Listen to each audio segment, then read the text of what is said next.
lot about drills and fundamentals. Watch it, watch it, watch it, watch it! On 93.5 Watch it! and 107.5. Boom, baby! The Fan. Yeah, I'll be honest, Jake. I thought your credential might have been left at home again. You know, I've got to find it, actually. It's in my bag somewhere here. No, I stopped at the gas station like 5 minutes ago, and it was one of those, like, guy in front of me's card was declined, and I'm like, okay, do I bail here, or, like, what do I do? But I figured I would make it on time. So beautiful, here I am. Beautiful Wednesday morning here, the first morning. practice. No wasted energy from Jake Query. He walks in the tent at about 6:59 and 45 seconds. But we're ready to go. The mowers are out. The rooster is crowing. The rooster's up, man. I always worry about the rooster. Can we get some throat lozenges for the rooster? You know, I'm curious about this. Maybe somebody who's a fowl farmer can fill me in on this. That's kind of a stereotype about roosters, right? But there's a rooster that lives right here on the farmland that butts up against Grand Park. And every time I've ever been out here in the morning, he is, in fact, what do you call it, crowing? Crowing, yeah. Uh-huh. Cock-a-doodle-doing in the morning. Now, do they do that, like, all day when they're awake, and so you just notice it in the morning? Or is it literally like a mating call and or a feed me call in the morning that all roosters do? Yeah, maybe a little morning action that the rooster's looking for here to get through hump day. Okay. Okay. Yeah, that's a great. Maybe we can ask that. You know, Shane Steichen meets the media after the first practice, and I think Anthony Richardson, Gardner Minshew as well. Maybe we can toss that their way. Again, good Wednesday morning to you. 10 a.m. The first practice will get underway here at Grand Park. This is your Christmas, isn't it?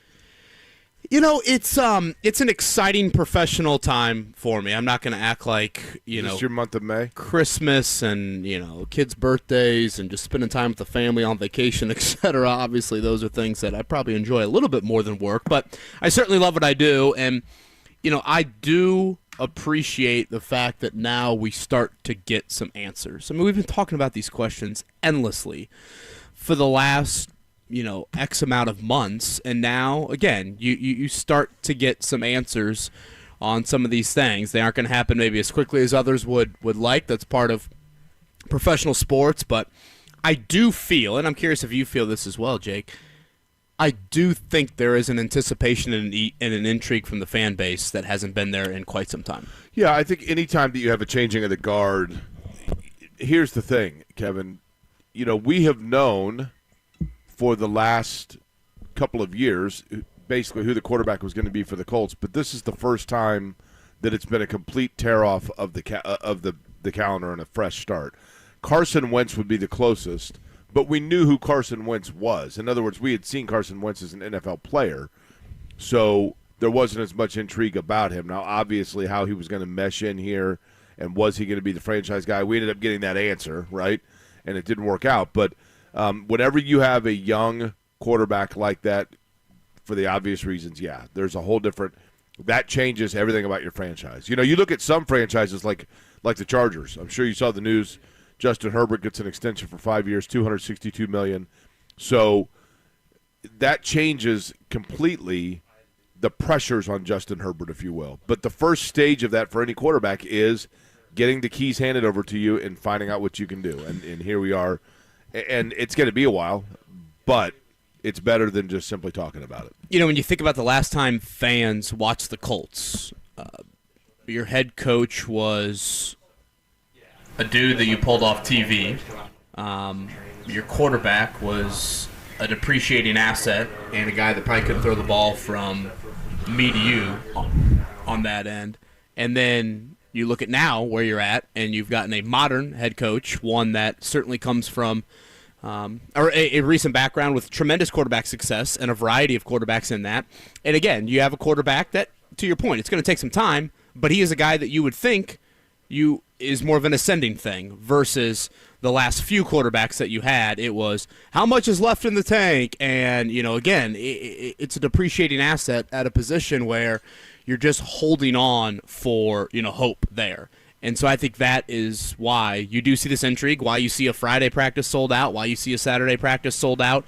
The Colts did not have that in recent years. But in typical Colts fashion, Kevin, in the fashion of any team in the NFL, really, they start the year with a question mark, right? Yeah, dial up you a little bit more here. How do I? There we go. Do I do that? On that Sorry. In typical Colts fashion, or typical fashion of any NFL team, Kevin, the Colts begin the season with a huge question mark. And I don't know that yesterday. Did you anticipate that coming out about Jonathan Taylor?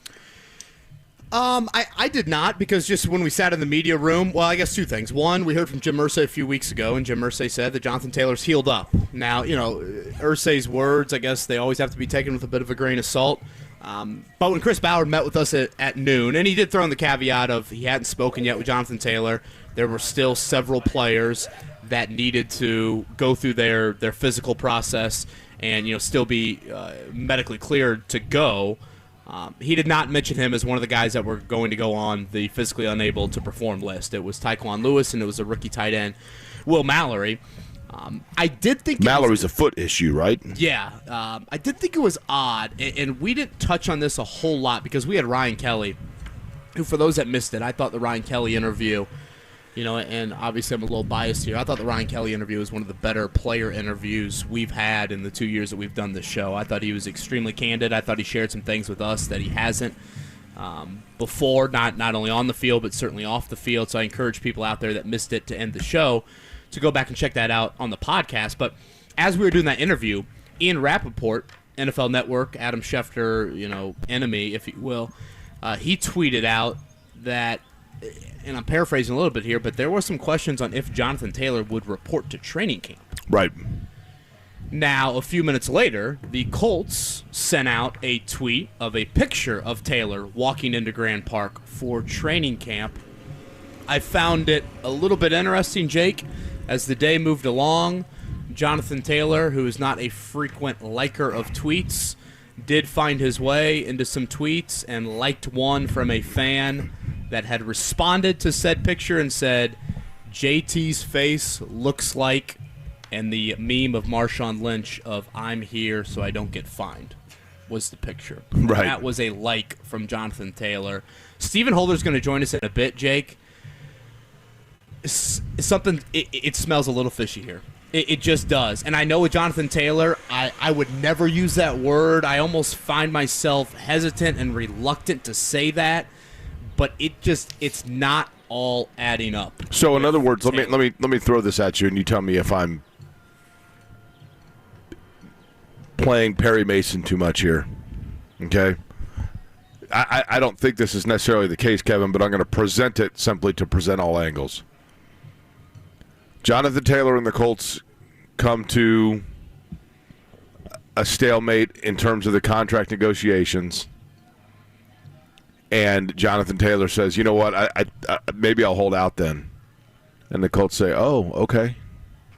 And then he shows up and the Colts say, you know what, actually we think your ankle needs more time to heal, so we're going to hold you out of practice. Like, you want to hold out, we'll hold you out. I don't think that's the case, but is there any chance that's a possibility? I don't know what the Colts gain from that. Yeah, but I don't follow what the Colts would be gaining by holding him out. Forcing him to look, kind of like hey, if that's the game you want to play, then we'll play that, and we'll see how long you want to sit on the sidelines. Why wouldn't Ballard have mentioned that yesterday, that he would be on the PUP list then? I don't know that I trust anything Ballard says. I mean, he's usually pretty transparent, but he doesn't owe it to everybody to be up front with something, because it's a contractual issue, not a physical issue. If that's the case, like, I don't think Chris Ballard owes it when it comes to contractual stuff to be that transparent. Yeah, so I'm saying that in defense of Chris Ballard, but yeah, I think that's. But in other words, so. Tad conspiraccy theorist on the Colts side. Well, but what I'm saying is, though, then so Jonathan Taylor's only here so he doesn't get fined, right? Correct. Okay, so did Jonathan? A little bit like a Kenny Moore situation from last spring, and I think you have to remember this. But when you say, so let me ask you this: when you say it smells fishy, in what regard? In that Jonathan Taylor is semi-holding in, not holding out because he's here. He doesn't want to be fined. What is it, $50,000 a day if he were to hold out, considering he's still under contract? And the reason that I say that is you got to remember Jonathan Taylor changed agents a few months ago. Jonathan Taylor is represented by Shaquille Leonard's agent. And when you think back to a couple off seasons ago when Shaquille Leonard signed his extension, Shaquille Leonard missed the first couple of weeks of camp, and I think there were some questions on why he was sitting out, the magnitude of his injury, and the timing of it all. Once he put pen to paper on that extension, sure enough, Shaquille Leonard was back to practice pretty quickly thereafter. So is that what we're seeing with Taylor? Because remember Taylor last year with his ankle issue. How many times did we get to Friday before games, and it was like, oh, yeah, Taylor looks good. Right. And then all of a sudden, Taylor kind of was like, no, I'm going to pull the reins back on myself. Is this another of those situations? And is Taylor trying to carry the running back flag here? I'll be very curious to see if Taylor talks to the media after practice today. There were some whispers that possibly he would. But again, with him on the PUP list, it's not like he has to by any means. But this is a very, very compelling story. And again, for a player like Taylor, who is not the most vocal in the world, is not the most demonstrative, he's not I wouldn't label him as a diva by any means. This is why it kind of adds to the awkwardness of it all. Now, I know there's several. But if you're Taylor, isn't it in your best interest to be on the field immediately? Well, I think if you're a little bit banged up, you'd be a little worried about that, and you don't want to re-aggravate something or all of a sudden delay this. And that goes back to Taylor's hesitancy last year, I think, about playing in some of those games late in the season when, to be fair, it's not like you were playing for a whole lot team-wise. Okay, let me tell you a guy that I saw yesterday. Yesterday, I had a moment, Kevin, where I thought to myself, what a difference a year makes. Okay? I mentioned this to J&B, but you tell me if you agree with this. A year ago, we were here, and Kenny Moore was the big question mark, right? Kenny Moore wanted an extension, and, was Kenny Moore going to hold out? And if you recall, we get here, and Kenny Moore is over, hanging out with the Indy 11 players, and I think he was wearing, a Fuel jersey or one of the, it was like, man, what a great dude. Just here's a guy that's completely embraced Indianapolis, and he's supporting all the local teams, and he's over talking to the soccer players, and clearly a nice guy. And they need to get this guy paid. He had a great year. He was the team was elated on Hard Knocks when he got announced as an All-Pro or a Pro Bowler or whatever it was, and he was the underdog story. And gosh, what a great story! And then yesterday, a year later, he walks in. He's wearing sunglasses. He's wearing some soccer shorts that are made to look like Louis Vuitton shorts. They weren't, but, they're probably expensive. He holds court. He was super cool, don't get me wrong, and I appreciated everything he said, and he was pretty candid. But he had an aura about him yesterday of I probably handled that wrong last year, and things didn't really go my way, and I had to get used to some changes, and there were some things that I just wasn't comfortable, and I got to reassess that, and I got to become a better player. And it was a combination of a little bit more humble Kenny Moore, but also a swagger about him that the underdog chip kind of went away to now where he looked like a guy that he knows a lot that's riding on the line, and he's almost overcompensatory in his exuded confidence. I didn't notice that much of a difference in him than how he spoke at the end of the year or in the spring. I think that's kind of how. But I'm talking about from a year ago. I'm talking about before the year went in, where he basically, I'm not going to say held out, but threatened to hold out, and then had a disastrous year. Yeah, I think he has some regret over how last year handled. I said this at the time last spring, and I actually was talking with Matt Taylor about it yesterday. Kenny Moore, if I had to make a list of good Colts players that would be the worst at holding out, it'd be Kenny Moore. That's not how he's wired. He's an undrafted free agent from Valdosta State.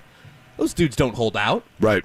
Those are guys that have to earn everything. Well, that's what I mean. They get to. So then he gets to a point where his agent's like, hey, man, you should probably do this. We think we can get some more money. And Kenny is not Terrell Owens on the driveway doing sit-ups with Drew Rosenhaus standing right there. That's just not how Kenny is wired. And I think, to your point, I think he's been, pretty candid of him making mistakes and him having to have some serious conversations with Gus Bradley in the offseason, Chris Ballard in the offseason.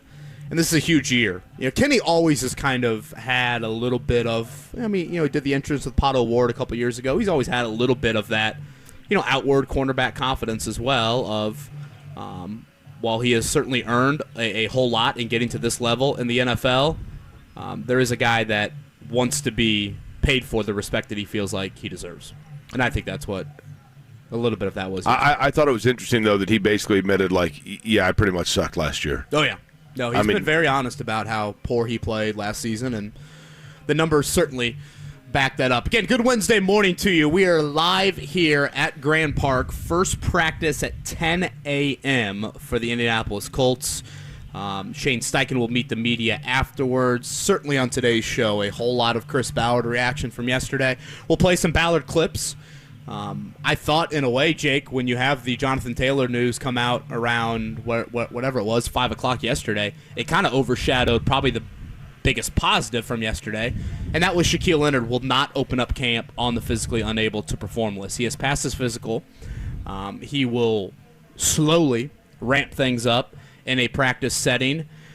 But there is no denying that Shaq Leonard on July 26, 2023 is in a better spot than he was July 26, 2022, and for several reasons. One, he enters camp with his most recent surgery being 9 months ago, whereas last year his most recent surgery was a month and a half ago. Last year he spent an entire month on the PUP list. He never got on the practice field here at Grand Park. He stayed on that PUP list for several weeks once they got back to their team facility, and now he will be practicing in a limited capacity early on. Again, they will be very thorough and very slow in this process, but I think a lot of people would have taken he will be on the PUP list. Yeah, can you imagine? He is not. If he had started on the PUP list, it just would have been, here we go again, right? Right. And I know a lot of people. And Jonathan Taylor's on the PUP list that Jonathan Taylor's on. Kevin, correct me if I'm wrong. He could go off that on Friday. Oh yeah, he'd come off in an hour. Right.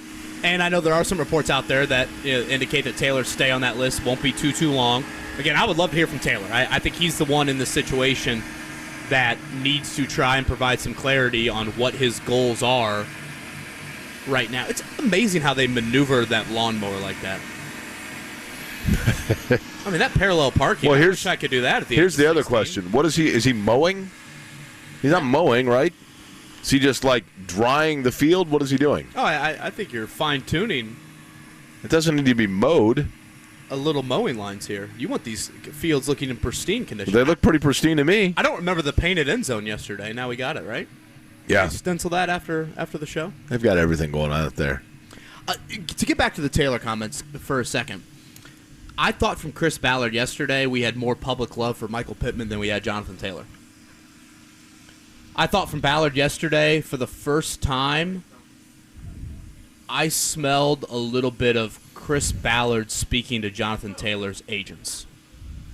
And I can't recall a time that Ballard has done that in any of these pending contract extension talks. He certainly offered a lot of praise for Taylor, and he uttered that phrase that I know frustrates a whole lot of Colts fans, and honestly, it's one that I disagree with, of regardless of where the player plays, if he's a good player, you pay that guy. Right.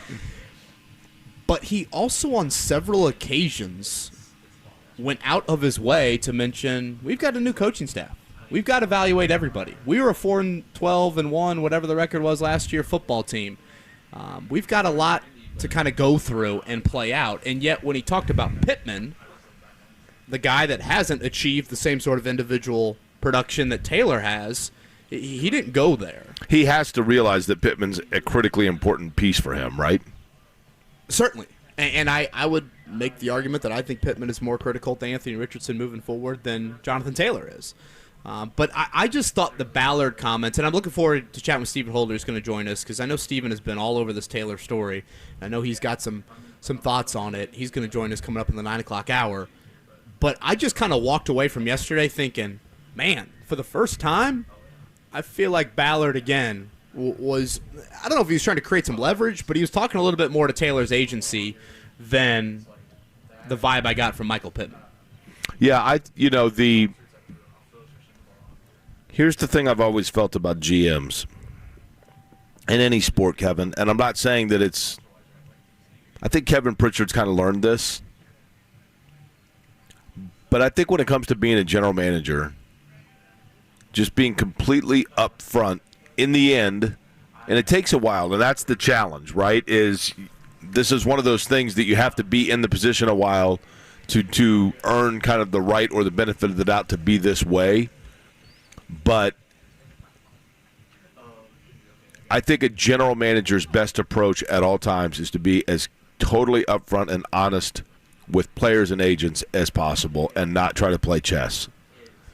And when you start playing chess, I think it starts to hurt you because I think agents and players sniff that out. And I don't know that that's what Chris Ballard's doing by any stretch. But if Chris Ballard knows that he's not going to re-sign Jonathan Taylor, I don't know that he knows that.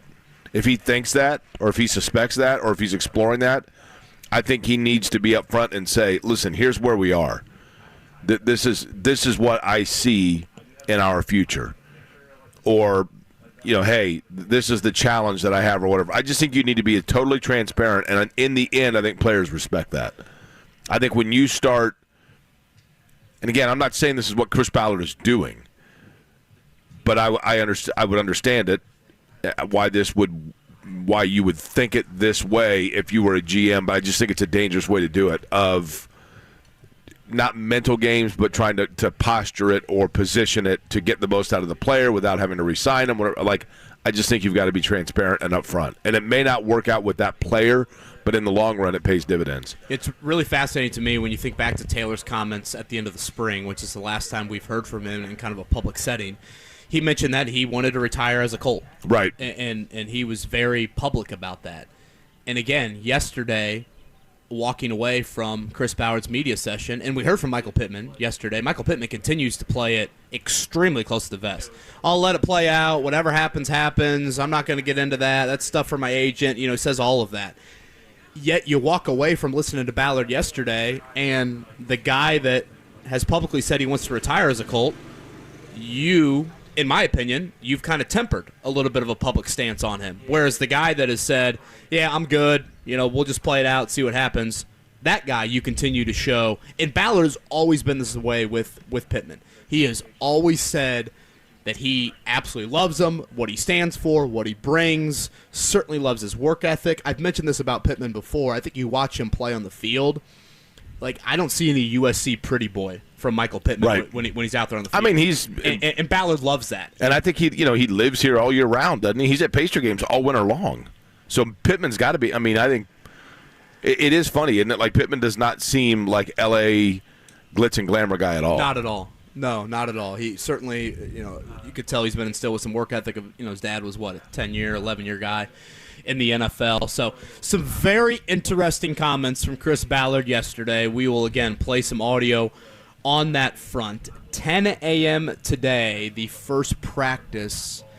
I think I saw 82 degrees when practice gets underway. So 99 high today, right? Or is that tomorrow? Not too awful. Again, the most unreliable app in the history of apps, the weather app I just pulled out. No, you need the Rain Aware. That's what you need. Does that cost money?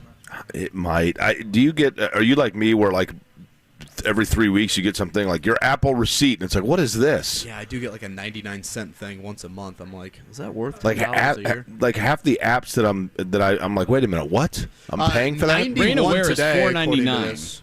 There you go. A month? I don't know. Just as $5. I don't know. God, that seems a little pricey. It's great though. I will say that it's unbelievable. It'll say rain begins in 17 minutes and 38 seconds. It's perfectly clear outside. And then at 17:34, you're like, did I just hear thunder? I'm telling you, it's unbelievable. 91 today, 93 Thursday, 96 Friday. Again, no practice tomorrow for the Colts. They will be back out here, though, on Friday and then Saturday night. And then next week is their busiest week of Colts camp. It is a Monday, Tuesday, Thursday, and then Saturday and Sunday next week. So by far their busiest week coming up next week at Grand Park. If you're coming out today, stop by. We are located in the northwest corner of the two practice fields. Well, do you like that we've opened up this curtain a little bit? Yeah.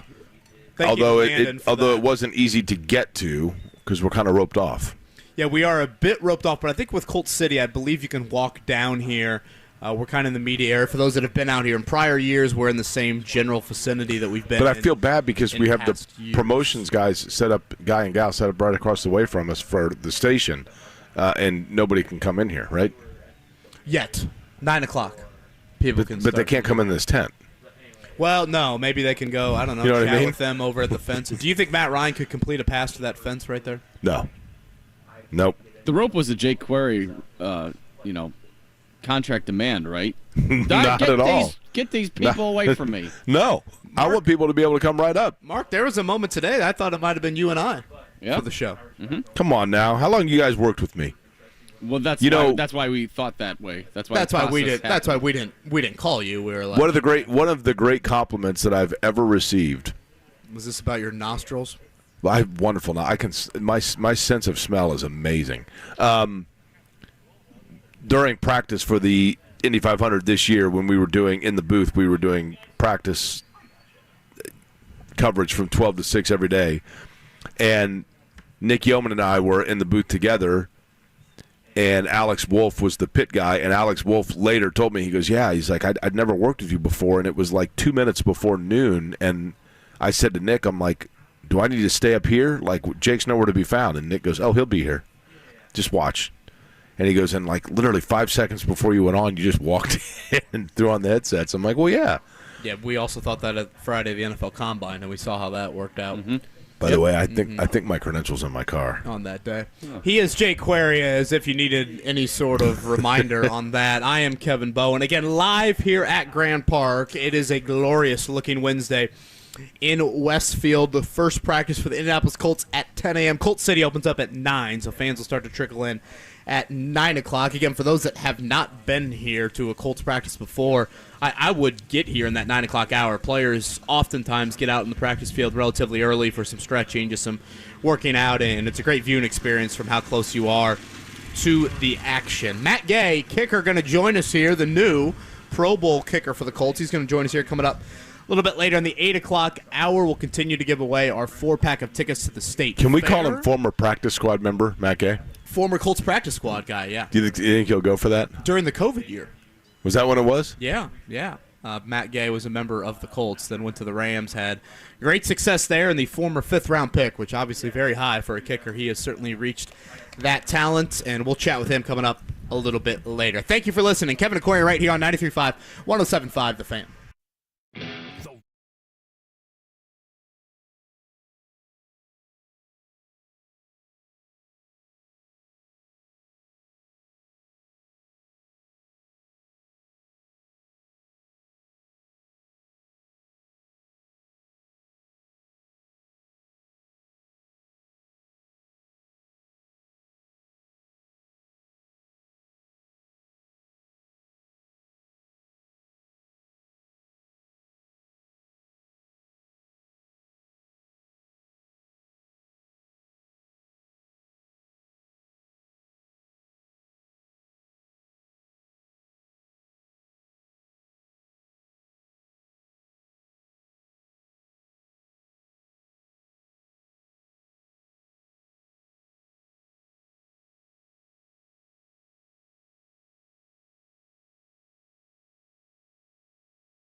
Checkdown. On 93.5 and 107.5 The Fan. Come on now. Billy, Come on. You want it? Hell yeah, I want it. Don't look now, but here come the Red Legs. Holding on for dear life last night. That's what the Reds did in the bottom of the ninth. They're up 2-0 going to the ninth. Couple of insurance runs, which is needed with the Reds bullpen this year. Andrew Abbott pitched outstanding through 6 innings. Jake, they're up 4-0. Christian Yelich hits a 3-run homer in the ninth. It is now 4-3. They bring in Alexis Diaz, their all-star. All of a sudden, next thing you know, runners on first and second. That would have been the tying and the winning runs. Thankfully, a fly ball ended that one. 4-3. Reds even up the series with the Brewers. Joel Erickson, Kevin Bowen with a rubber match today. I love it. That would be Wednesday. What's on the line for you guys? A 6-pack of a beverage of choice, and the other person has to wear an opposing team's shirt. I wouldn't, it's funny. Joel and I are not the same size. I wanted them to be fan. shirtless and run 100 yards on a practice field. But, Mark but wanted they us poo-pooed naked. that. Mark has been one that wants to see me shirtless. Well, I'm not out there, but I figured you have to put some stakes in there. So show some skin, and then that's even more emphasis on your team. Trust me, winning. there are no stakes with that visual. Oh. I would have. I'm a Reds fan, but I would have no problem wearing a Brewer shirt. That's what's weird. I would not wear a Cardinals shirt. I would not wear. There are other Cubs probably, but I would have no problem wearing a Brewer shirt. 2:10 is first pitch today from Milwaukee. Speaking of the Cubs, 7-3 in the crosstown game over the Southsiders there. What else yesterday? Indianapolis Indians got a win over the Cute Bats. fella got beat. I was at the Indians game last night. Tom Reitman says hi, by the way, Kevin. Oh, love Tom Reitman. It was our annual Robin Miller Gang tribute night, if you will. Is that where you guys sit in the upper deck? Yeah, we sit up we sat down and there were kids around us and we're like, eesh, no, that's probably not a good idea. So we moved into the upper left field section and just sat around and told old stories and basically listened to Dave Scoggin get mad at the world. It was great. It's an annual tradition. We did have an honorary dollar hot dog toast in honor of Terry Hutchins, obviously Robin Miller, John Banch, David Benner, those that have been lost from the gang. But love that a lot of tradition fun. you guys do. And I'm always thrilled that they asked me because I worked at the Star when I was like the gruntiest of grunts. So it's cool that they include me. But it was a lot of fun. And at one point, guy comes up to bat for the Louisville Bats, and Conrad Brunner's, I think it was Conrad Brunner's either brother or uncle, goes, "Hey, this is the guy that got sent back down when they brought up Ellie De La Cruz." We're like, you think he thought it was going to be a 2-week assignment? The Wally Pipp of Louisville. Nice historical figure for him moving forward. He'll be on a Scotty Pop quiz here in the next couple of months. That's right. Indians, by the way, day game today over at Victory Field. Again, Colts camp schedule, 10 a.m. today. Their first practice here at Grand Park. We're going to have Matt Gay, the quite expensive Pro Bowl Pro Bowl kicker for the Colts. He's going to join us coming up around 8:45. What do you think's the longest field goal he's ever hit in a practice? I'm going to ask him. I'd say 65. I'll say 72. Ooh, is that off a tee? Yeah, like in a practice with nobody around. You know what I mean? You got to figure whatever the longest he could hit in a game situation, add 10, right? Yeah, I think off the ground, though, that'd be... Yeah, I mean, that's pretty tough. He does have a big leg. I think he's kicked some very long ones, which obviously has been an issue for the Colts in recent years. He's going to join us here in a bit. A couple other news items from yesterday. The Indiana Fever lose really kind of a heartbreaker by one last night. Jordan Canada for the Sparks hit a 3 with 3 seconds to go to beat the Fever by 1. So now 6-17 on the year. And tonight, you will get the U.S. women's soccer team back in action. It will be, by all accounts, their toughest group stage match. That will be the Netherlands, a rematch of the last World Cup final. The Netherlands beat Portugal in their first game. So if the United States women want to win the group, in all likelihood, they need a W tonight. Let me ask you this. The Netherlands, Holland is part of the Netherlands, right? I believe so, yes. So what are the other islands or nations of the Netherlands? The Netherlands means Netherlands, so Holland is one of those nethers. What are the other nethers? That would be a good question. I don't. I'm going to be there in October. I'm going to the Netherlands. I know Amsterdam. I know the red light district. I know the Dutch. I know that their colors are like orange and blue. I think that's right. Yeah, really orange. But Amsterdam's the city, Holland is the country, and Netherlands is the region, right? And I do remember their men's team. Didn't they make a run a few years ago? I think they did. And I remember every time they panned to the crowd, there were some attractive Netherlanders? Andes. Is that what they're known as? Andes are the little mints that come in the little green. I love those. And aren't they mountains? They are, yes. That's correct, yes. We'll get into some Colts conversation. Chris Ballard had some very interesting comments yesterday. We'll play some of that audio. Coming up live here at Grand Park in Westfield, I'm Kevin Bowen. He's Jake Query. You're listening to Kevin Aquari, 93.5, 107.5, The Fan.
Inquiry on 93.5 and 107.5. The Fan.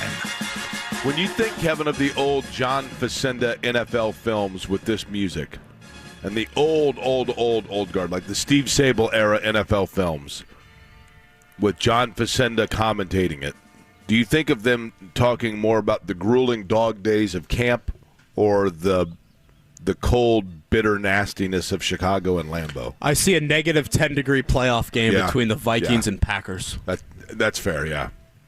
The frozen tundra. The frozen tundra of Lambeau Field. Yeah, Facenda's voice was just fabulous, right? And there was just nothing better than those old NFL films. And in fact, when you mentioned Minnesota, as we've talked about on this program before, the greatest moment in NFL history, of course, being I think it was it, I want to say 69 or 70, the end of the year when the Vikings were, at halftime, were promoting the local, kind of like their equivalent of the Peru Circus, and they brought out some kid in a hot air balloon, and it was supposed to go like 100 feet in the air, and then they were going to bring it back down, but the old tethers broke, and it just sailed right out of the stadium. The kid sailed away about 10 miles and plummeted into the Minnesota River, and some fishermen saw him and scooped him out, drove him back to the stadium, suffered a little slight hypothermia. They sent him inside one of the locker rooms, and he was on the PUP list for a few weeks, and he was good to go. Canceled the alerts and said, okay, well, let's, and literally like they have it was Pat Summerall did NFL Weekly highlights back then, and he's like, in Minnesota, a little kid flew out of the stadium on a balloon. We hope he's okay. Second half, Cardinals. It's like, okay. By the fourth quarter, little Johnny's down in a hot dog and a pop. I mean, just crazy stuff, man. So that ranks higher than their historic comeback over the Colts last year? Well, the second highest moment was when Minnesota actually hosted the Super Bowl, or the NFC Championship, I think it was, and decided to have the then equivalent of Ragnar fly, yet because they didn't have enough bad experience with a balloon, so they decided to have him fly a Viking ship that was a balloon shaped like a Viking ship, and it went errant and screamed and crashed into the upper level seats, and unexpected spectators were like, what is going on? And had to rescue the flying balloon. Balloons have not done well in Minnesota. Yeah, sounds like it. So yesterday, a lot of conversation about a lot of different topics, and you were there, Kevin. I mean, I was there for the players. I saw Kenny Moore and Jelani Woods, but Ballard's overall tone, demeanor, you would list it as what? I guess optimistic. I mean, I would figure every GM feels somewhat level of optimism heading into his season. I don't think he's going to come out and be like, yeah, we're in rebuild mode and we're going to win 4 games this year. But I did find the Taylor and Pittman comments particularly interesting. Mark, if you can cue up the Jonathan Taylor clip yesterday. I mentioned this a little bit earlier in the show. I felt like it was the first time from Ballard that we heard from him in talking about Taylor a little bit of hesitancy, a little bit of he said some things that I think he was speaking to Taylor's agent. And I hadn't heard that from him in regards to Taylor before. And I guess it kind of makes sense because think about it. The last time we heard from Chris Ballard, Jonathan Taylor had taken a very quiet stance. And since then, Jonathan Taylor's certainly not taken a very quiet stance. So here was yesterday, Chris Ballard a little bit on Jonathan Taylor. Yeah, we're not going to get into, you know me on the contracts. We're not going to get into what kind of contract negotiations we're getting into with any of our guys. So we'll move forward look, we've been... our history's really good, but saying that, we're coming off a 4-win season. We have a new coaching staff. So we'll kind of let it play out as it does and make those decisions when we need to make those decisions. Yeah, well, he says history is good. He's referencing the history is pretty good about re-signing their own. That is what we take care of guys, right? It is there because I know some people were like, does he mean that the history is good between him and Taylor? No. He wasn't meaning that. He was meaning their history is good and re-signing draft picks that perform well. But that coaching staff aspect he threw out there, Jake, he mentioned that on more than one occasion yesterday. Like, hey, we got a new coaching staff. They've got to evaluate things. Well, where did Shane Steichen just come from? Philly.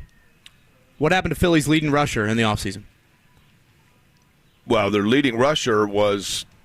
Their leading running back. Yeah, they're leading right now. I was going to say, I mean, they used their quarterback a lot in that regard. Yeah, they went by committee, right? He's in Carolina. Miles Sanders is Oh, I thought you meant, yeah, I see what you're saying. not there anymore. So, if you kind of go off some of that, does Shane Steichen come from the thinking of, I am good with rolling with, a multitude of backs, and that's how I want to operate there.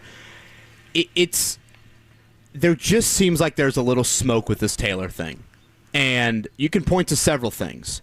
And we'll have Stephen Holder on a little bit later, who I think is very plugged into this storyline to talk more about it. But, yesterday, late in the show, Jake, you had Ian Rappaport tweet out something to the effect of Jonathan Taylor is, whatever. Is he on the fence or he's not going to report to camp? And then 10 minutes later, the Colts are tweeting out a picture. And it's like a back and forth there, and then you look, and all of a sudden Taylor's liking a tweet where someone's mentioning that the only reason he's there is the Marshawn Lynch meme of I'm just here so I don't get fined. Steven, I think, tweeted out last night about, I can tell you that all options regarding taking a stance on his contract were on the table.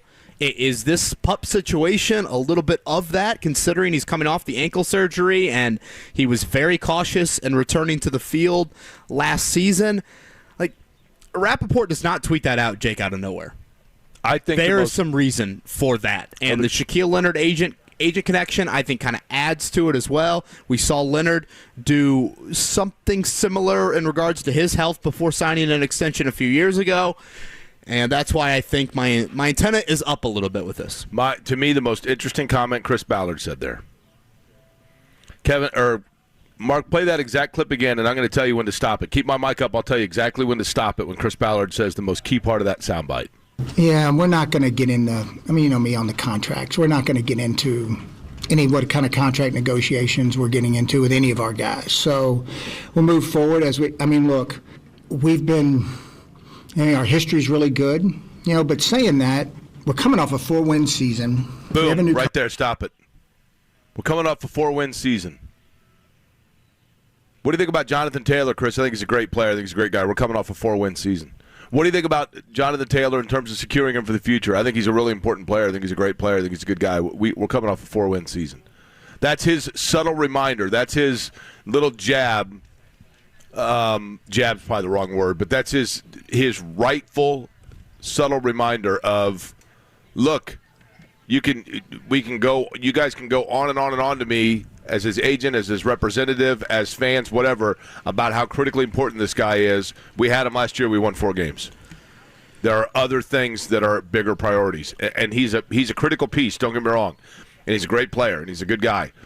But that is Chris Ballard saying, it's like I always say when some quarterback gets traded somewhere, and you're like, oh my gosh, this puts that franchise over the top, and you're like, I don't know, does it? Because the team he's coming from, they were 7-10 and had equal the supporting cast of the place where he's now going. So why does everybody automatically think they're going to be anything other than 7-10? I think what he is saying there is, look, he might be an important piece, but we still have a team around him that won 4 games. So we got to try some different things. Mark, play the Michael Pittman clip if you don't mind. And as you get that queued up, Jake, I'll ask you this question. And obviously you're going to react to it after you hear the Michael Pittman clip. Why do you think Ballard used that tone with Taylor but not that tone with Pittman? Mark, you got the Pittman clip? Yep.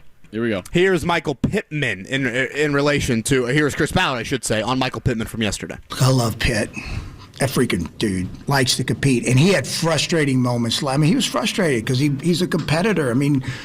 Here we were as a team and we weren't playing well. He was frustrated and he's emotional, which I love.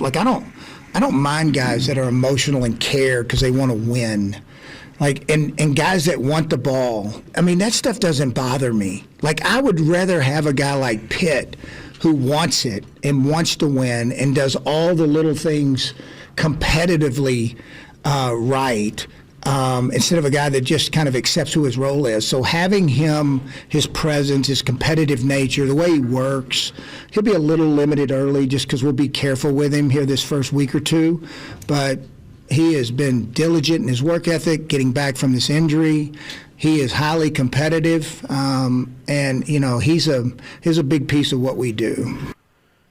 Last thing he said there. Why the difference? Why that for Pittman and not that for Taylor? Because Pittman, first off, Pittman plays. Okay, this all comes down, Kevin, to Anthony Richardson.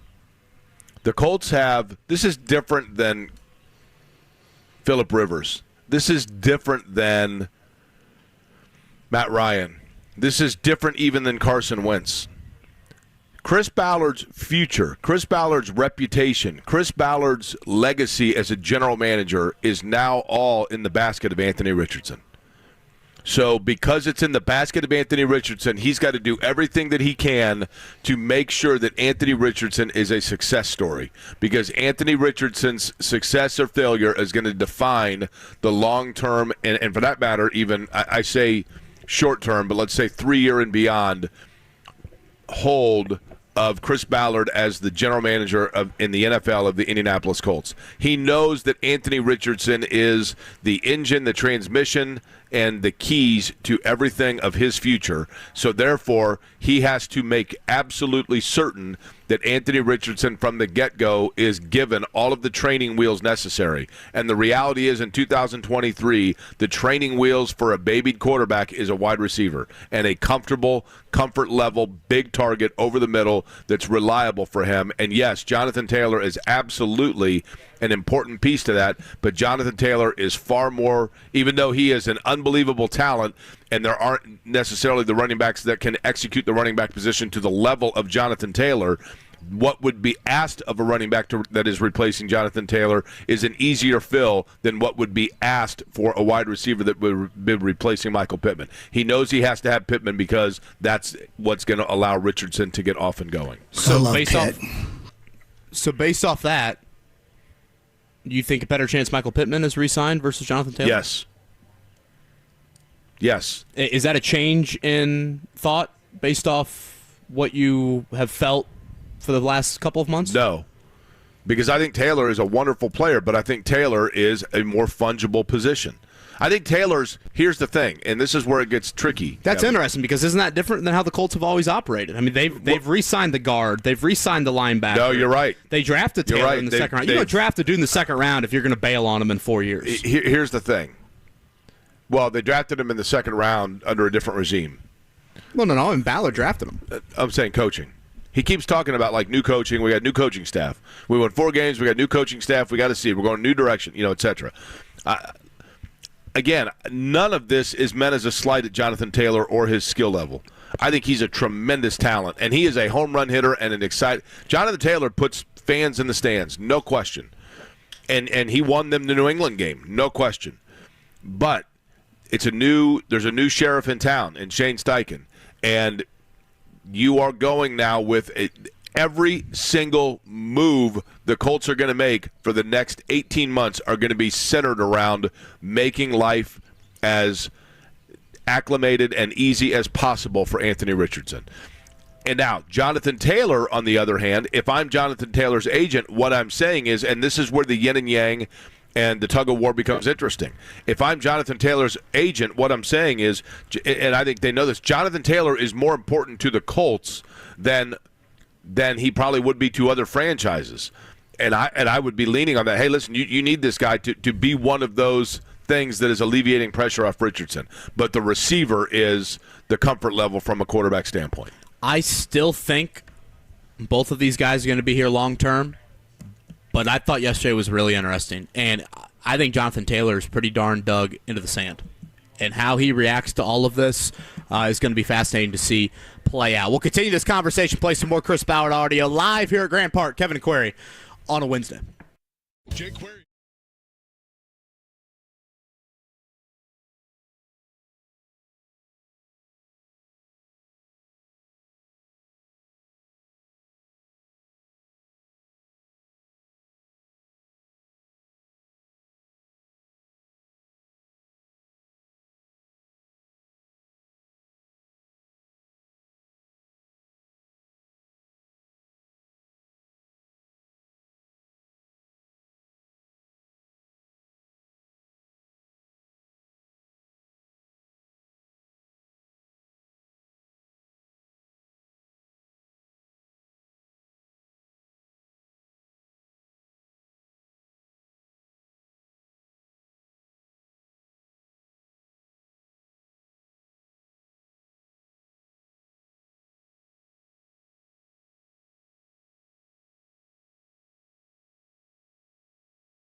Query on 93.5 and 107.5. The Fan. By the way, 8 o'clock hour underway, Grand Park. People starting to fill in and file in here, right, Kevin? Yeah. Business starting to pick up a little bit? Yeah, I think we're still kind of in the worker front of people filling in, but 9 o'clock, I believe, is when gates open, or Colt City opens, which kind of bleeds into practice. 10 o'clock, that is when practice will begin here again. No practice tomorrow. Friday morning sold out. Saturday night is also sold out. We'll get back to that Chris Ballard audio in just a second, but a couple things I'm curious for today. It's day one of practice. Obviously, the Colts are going to be pretty scaled back in what they do. It'll look very similar to what they did in the spring. You aren't allowed to put on full pads for a couple days, but certainly the quarterback reps, you can mark that down for something you'll watch every day at practice. Richardson versus Minshew. Do we hear from Jonathan Taylor? He's currently on the physically unable to perform list, so he does not need to practice, but does he want to be in front of a mic? Does he want to be more public with his stance? That is something to keep an eye on. First look at rookie corner Juju Brents, the Warren Central. It's going to be a big camp for him. He could have a huge role here in 2023. And then last thing, and I say this because the last time we saw the Colts, now there are some health reasons that contribute to this, but I would say the final 2 days of minicamp were the two worst passing offense days I have seen in my decade plus watching NFL all practices. around, you mean, or just with Richardson? Both Gardner Minshew, both Anthony Richardson, and when you say all around, let's talk about the pass catchers too. It was not just the quarterbacks. You had some drops in there. Now, as I said, personnel played into that. You didn't have Pittman, you didn't have Josh Downs, you didn't have Jelani Woods, you didn't have Jonathan Taylor. So, I mean, there were some certain, personnel losses within that, but how this passing offense looks in general will be a storyline all year long. And again, the last time we saw the group, it was UGLY. And I think people need to brace themselves, Kevin, for the fact that there are going to be days with Anthony Richardson where it's like, in camp, where it's like, oh my gosh, they have gotten, this guy is going to break the mold. And then there are going to be other days that are going to be like, what in the world are they going to do? Well, I mean, it's going to be, you know what I mean? Yeah. AC/DC's here, by the way. AC/DC concert going on. Are they live? Is this like the Iowa Speedway? AC/DC live here from Westfield? That's correct. This morning, I think we're testing out the sound system here at Grand Park. You think? To your point, Jake, earlier, I think you made this point yesterday about Richardson. Hey, good morning. It's WFBQ Q95 here. We are going to see the crazy highlight from him because that's how social media operates. Obviously, you're seeing it right now, and by all accounts, Lionel Messi's playing great. I'm sorry. Are you talking? But with how social media operates, you just get the one clip from practice, boom, it goes viral. Right. Whereas when you're out here for 2 hours and you're out here watching the entire practice, you get a much better gauge of the consistency of Richardson. There's going to be a game this year where Anthony Richardson, it's, they're on the road. It's a hostile environment. You're going to see him, and he's looking over to the sidelines, and he's cupping his helmet to hear the play being called in. That, which is exactly, for those of you listening right now, that's exactly what I'm doing, right? I'm cupping over so that I can hear in my actual headsets what's going on. I have heard, Kevin, that there are concerns is the wrong word, but that, yes, so far the consistency has not been there where they would like it, but they also know. I mean, you haven't even to be expected. You haven't even pulled onto pit road yet, right? I mean, to be expected is probably fair. By the way, kind of odd to do this, I guess, with live music in the background, but I did want to pass this along because I just saw it on Twitter. Our friend Mathieu in Maine, who has been a regular and devoted listener to this program. As loyal as they come, Jake. As loyal as they come. And Mathieu had alluded on social media, and one of the things that I love about Indianapolis, this is what I love about where we live. And I'm going to say this just because Matthew's been open and transparent about it on social media, so I think it's fair I don't think it's off limits to mention it. Matthew's been very open about the fact, living in Maine, of just living for the better part of Matthew's life, I think probably some instability and at times tumultuous natures of life around him, not necessarily he himself. And I believe went through the foster program. Was a foster child, and eventually was adopted and had a very loving mother that offered that stability that he had been looking for. And then the other thing I love about this city is because of Matthew's fandom of Adam Vinatieri, he followed Vinatieri in terms of following Vinatieri's career to Indianapolis when Vinatieri came here. And in that capacity, became basically part of the Colts Twitter, Colts Nation, whatever you want to call it, of interacting with different Colts fans and taking then an interest in the city of Indianapolis and finding a group of people that have become Matthew's friends and part of Matthew's everyday life, which I absolutely love. Matthew came here for the race this year, first time that Matthew had been to Indianapolis. But Matthew just sent a tweet that Matthew's mother, who adopted him 20 years ago, passed away this morning, just before we went on the air, as a matter of fact. And certainly our heartfelt condolences on that loss.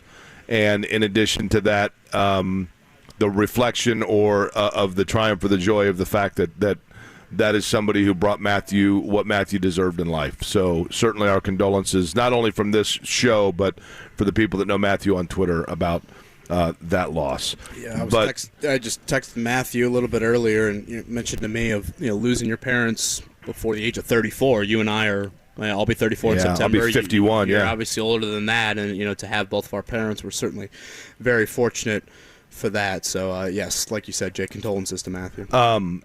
But back to the Richardson situation, Kevin, and that kind of piggybacks off what we were talking about in the last segment. I just think personally, and you tell me if you disagree, I just think there is a lot of truth to the fact that they certainly will have the money and the flexibility and the cap space, especially with Richardson on a rookie deal, to lock in both Taylor and Pittman. Oh, money's not an issue at all. Yeah, it's not a one or the other type thing. Not like you're paying other guys. But I do think that I just think that Ballard in taking the approach, and maybe Ballard actually, when it comes to Pittman, you asked me what I thought about Ballard's comments about Pittman, basically being just coming outright and professing his love for Michael Pittman. That might have been a message to other players, whether it's Taylor, I don't know, but to other players of, hey, here's a guy that his contract's up and he's going to get his because of the fact that he worked hard and he never complained and he did this and he did that. That's probably a message that's being sent as well, right? Yeah, I could see some of that, and obviously, he clearly is a huge fan of what Pittman stands for from a work ethic standpoint. One thing on Richardson that I wanted to hit on, and I thought you heard it from DeForest Buckner with us in this chair right here yesterday, and then you heard it from Michael Pittman later in the day. I think when you see the draft pick of Anthony Richardson, so many people have said, man, the Colts just fell in love with the dude because of the combine. He set the combine on fire, and all of a sudden, Colts fell in love. Other people in the NFL fell in love. There's more to the why of why they felt like Richardson was worthy of the fourth pick. And I thought Buckner and Pittman, each of them shared yesterday a first-hand kind of account of that. When I asked DeForest Buckner, your first impressions of Anthony Richardson, certainly he mentioned the sheer size. But he also mentioned something that I think is a really unteachable trait when it comes to quarterback position, and I think it's vital to having success at this level, and that is pocket presence. Yeah. Buckner mentioned, there is no deer in headlights from him. And Buckner would know. He's the one creating muddy pockets and trying to disrupt that. And I'll go back to the night the Colts drafted Richardson. When Chris Ballard came into that media room that night, he didn't really gush over the physical salivating traits that Anthony Richardson clearly possesses. He often mentioned the word poise, of when things get hectic in the pocket, it would be pretty easy for a guy 6'4", 240 that runs a 4.4 to just tuck it and run every time. But that's not Richardson. And I think that's an important quality for him to try and continue to sustain at the NFL level. And I think that's what makes Patrick Mahomes so great. Yes, Mahomes' talent, his arm talent, I should say, is one of one. But also his ability never to panic and always to try to extend a play and make a play and keep those eyes down the field, I would argue is just as good as his arm. It's a little bit like LeBron James in the fact of LeBron athletically, one of one. But LeBron is a mind. 98% of the basketball games he plays in, he's the best basketball mind. One question I'd like to know the answer to, which probably I should have asked. But they're going to lie. There would be no reason for the Colts to answer this honestly. Would the Colts have taken Richardson if they had the number 1 overall pick? Irsay says yes. I don't know if I believe him, though. I think Bryce Young. Yeah, they're different players, right? I mean, one I think is the safer pick, but the other has the higher ceiling for certain. And who was it I was talking to yesterday? I was talking yesterday with somebody that was saying that their critique of Chris Ballard would be that Ballard always takes the safe pick, that he never gambles, that he never had. And I think in this situation he did, quite frankly. And I'll give him credit for that. You know, I don't know that Richardson finally got the was bat off his shoulders. Yeah, I don't know that Richardson was the easy pick. Well, who would have been the easy pick there? At 4. Levis? No. We should get Mayo back in the coffee. Yeah, no, that's not going to happen. When's the first Titans game? We're not doing it. We're not doing it. Yeah, we got to do that no. again. We can double down. No. Yeah. I'll get a new fresh batch of I've Dukes. heard the second time it's better. Okay. Well, he came out and said that's all BS. So good enough for me, right? I don't know what would have been safe there, though. You don't take a quarterback and people want to burn your house down. I mean, that's true. But was Richardson – Levis was probably the safer quarterback pick because he was the prototypical, coming out of, like, lots of reps, lot known about him. You could make the argument that he was hurt at Kentucky and therefore he wasn't, so you got a little bit of a pad there.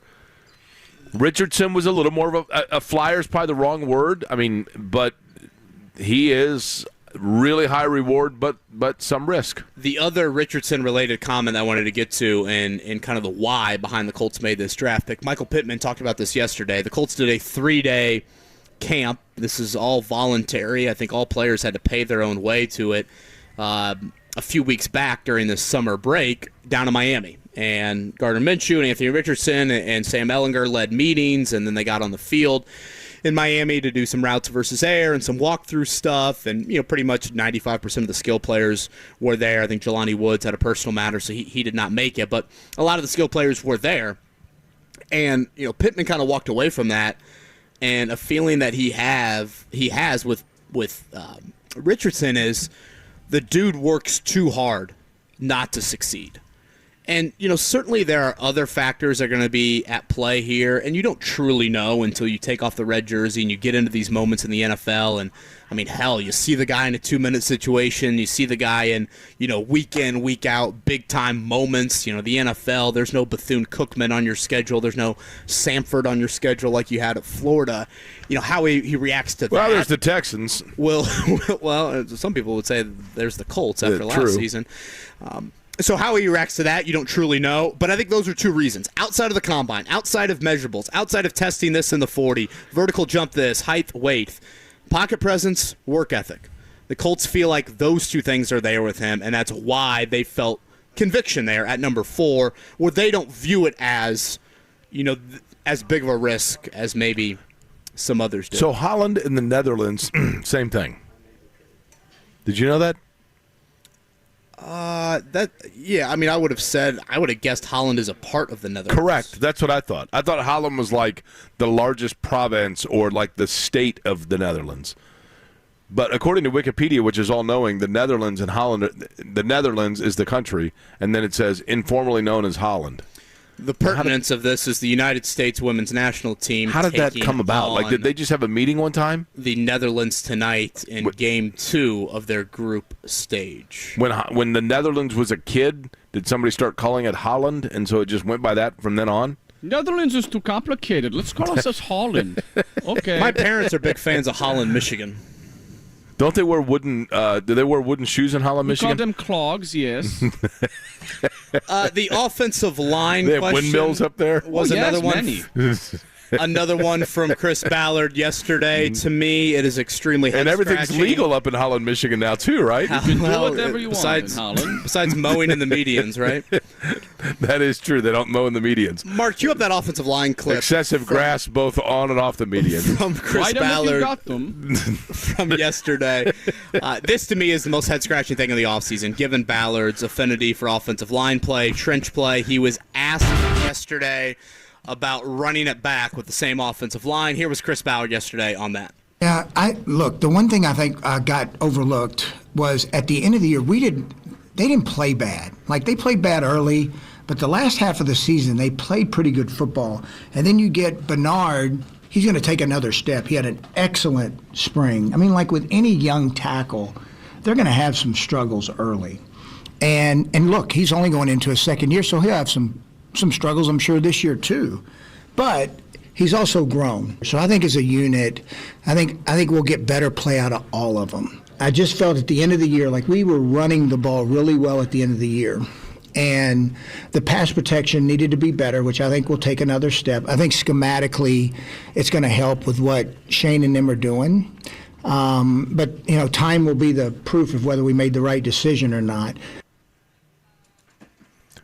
I agree with him about Bernard Ryman, by the way. I do think that Ryman had, you know, I think he came along, Kevin, to be honest with you. And it is probably true that by the end of the year, maybe the line was playing better. They were just so bad it was lost in all the shuffle. You know what I mean?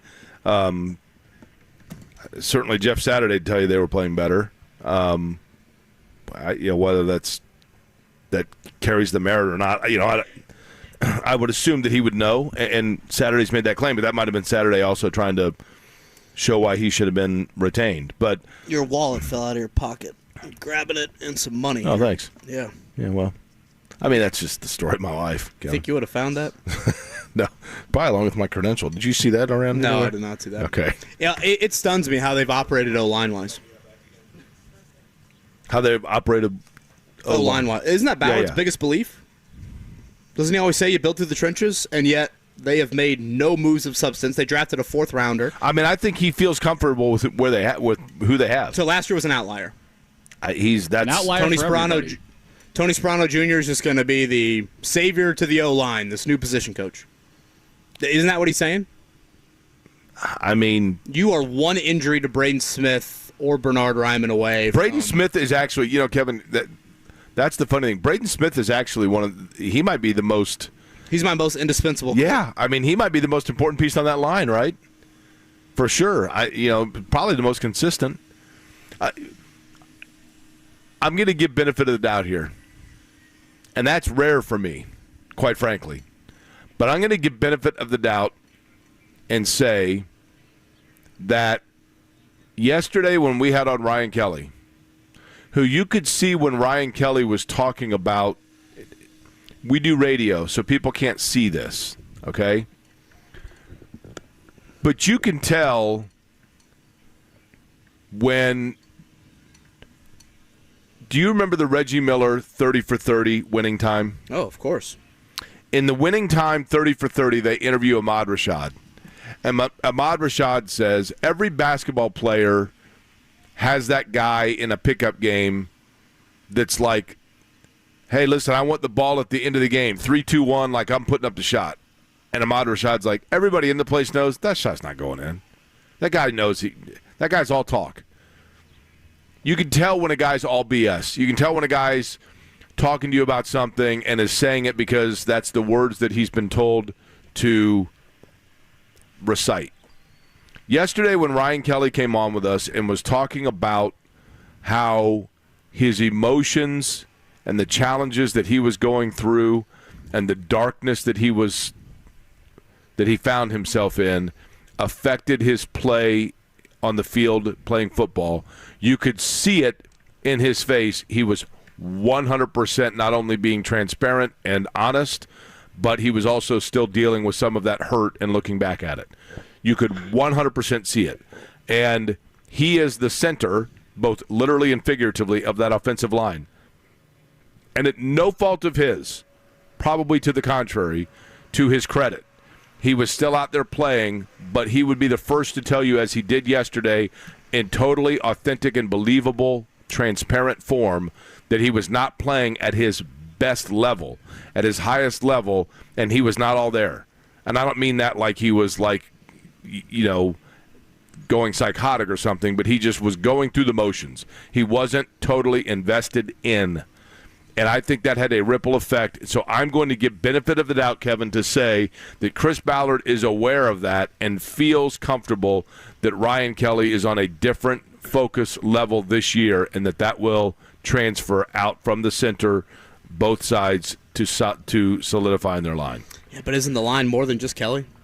It is, but I think that when you have, in other words, you can get by with a guard or a tackle that occasionally is not all in.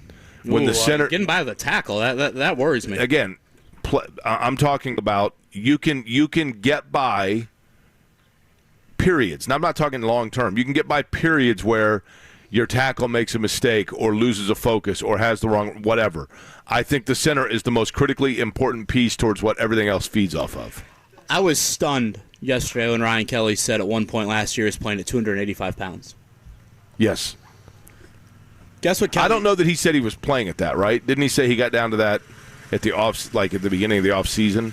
I thought he said he was playing at 285. Yeah, I mean that may be. He's listed at 307. Yeah. I mean, 22 pounds for an offensive lineman. Correct. That is a massive, massive number. So, to the individual point about Kelly, yes, I am curious now that, and again, I'm not going to act like by any means I know what him and Emma are going through, but they're going to welcome their two sons into the world here at the start of the season. Hopefully everything obviously goes extremely smooth or as smooth as possible in that process, and then the trickle down effect of his play, and to your point, Quentin Nelson and Will Fries next to him, and then out on the outside, Bernard Ryman and Braden Smith. It is a very youthful depth, and that is not something Ballard has typically operated with. He admitted probably 3 or 4 years ago that he didn't have enough depth on the O-line, and it cost the Colts. This offseason on paper, I look at the depth, and I think, isn't that the same worry? And we know how O-line attrition fair. I mean, that's certainly fair. On the offensive line. Colts kicker Matt Gay going to join us here in about 15 or so minutes. Stephen Holder again coming up in the 9 o'clock hour. Before that, let's begin a morning check down with the Red Legs surviving last night. The morning check down. On 93.5 and 107.5 The Fan. Don't look now, but here come the Red Legs. God, I love you, Mark Dykton. Holding on for dear life. That's what the Reds did in the ninth inning last night. Okay, they're up 2-0 going to the ninth. They get 2 insurance runs, so now they're up 4-0. They don't throw their closer out there. They think, oh, yeah, we're good. Christian Yelich hits a 3-run homer, so now it's 4-3. They bring in their all-star closer. All of a sudden, you've got a runner on second. He hit by a pitch. You've got a runner on first. That would be the tying. That would be the winning run. Luckily for us Red Leg fans, they get a fly out to end it. They are now even with Milwaukee on this series. As I saw someone mention earlier, they finally got a win over Daddy. I mean, Milwaukee yesterday at the Indianapolis Indians game went to last night, by the way, beating the Reds, AAA Farm Club, the Louisville Bats, 11-7. Tony Ranier, former Indy star guy, he was decked out in total Reds gear. I said, Tony, man, how about our Red Legs having a good summer, huh? And he goes, they can't beat the Brewers. They cannot beat the Brewers. Can't win the division if you can't beat the Brewers. 2-9 going into last night against the Brewers. Now they're 3-9. Rubber match today at 2:10. Speaking of today, Colts camp will begin at 10 o'clock. Look at that line. I've never understood, by the way, rubber match. So this is how many games in the series? 3. So wouldn't the rubber match be the middle one? Because it bounces you from the first game to the third game.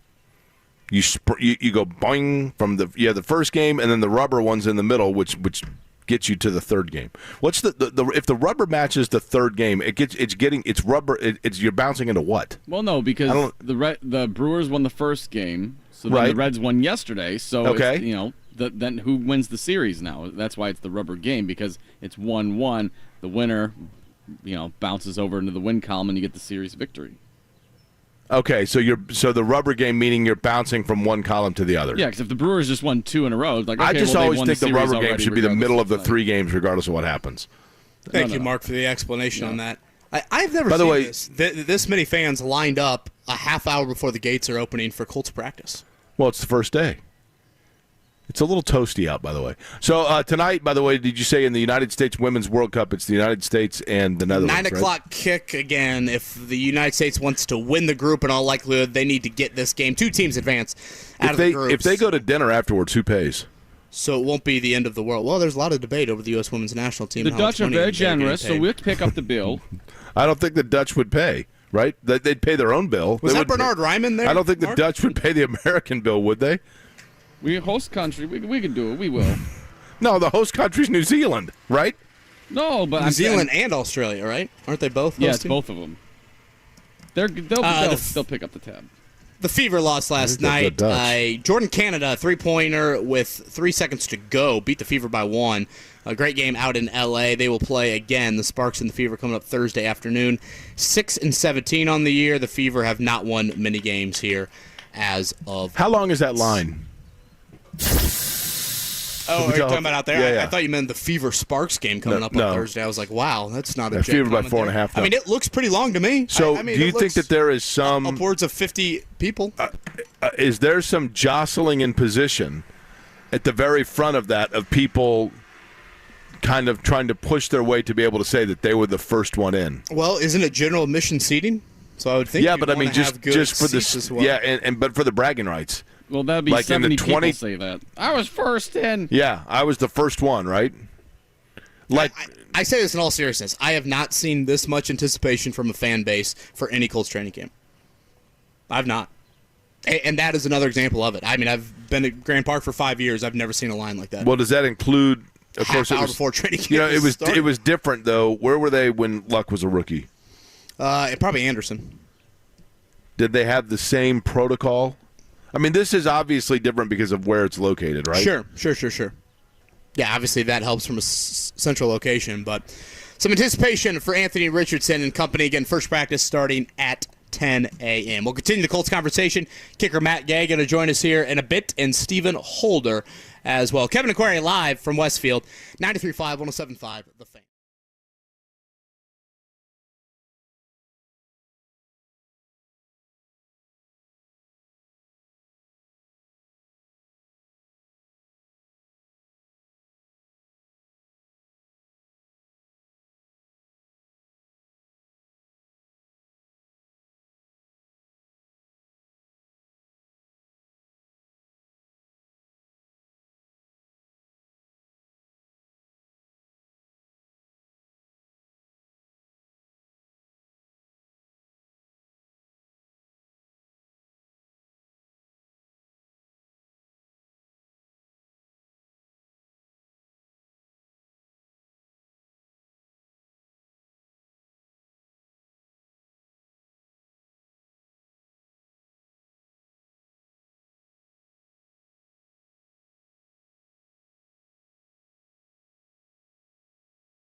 on 93.5 and 107.5. The Fan. I'm not going to lie to you. There's part of me that thinks that for the next hour and 26 minutes, we should just let Mark Dykton's Dutch personality do the show. Well, this, and I just feel like it's been great NFL film music on top of that as well. That's So I right. just go- Dutch if I was personality, there- NFL film music. If I was there, I can go stand and like interview people in line as a Dutch person. What do you think about this Westfield? It's very nice, right? You sound like Borat. I swear he sounds Very like nice. Bernard Ryman. Yeah.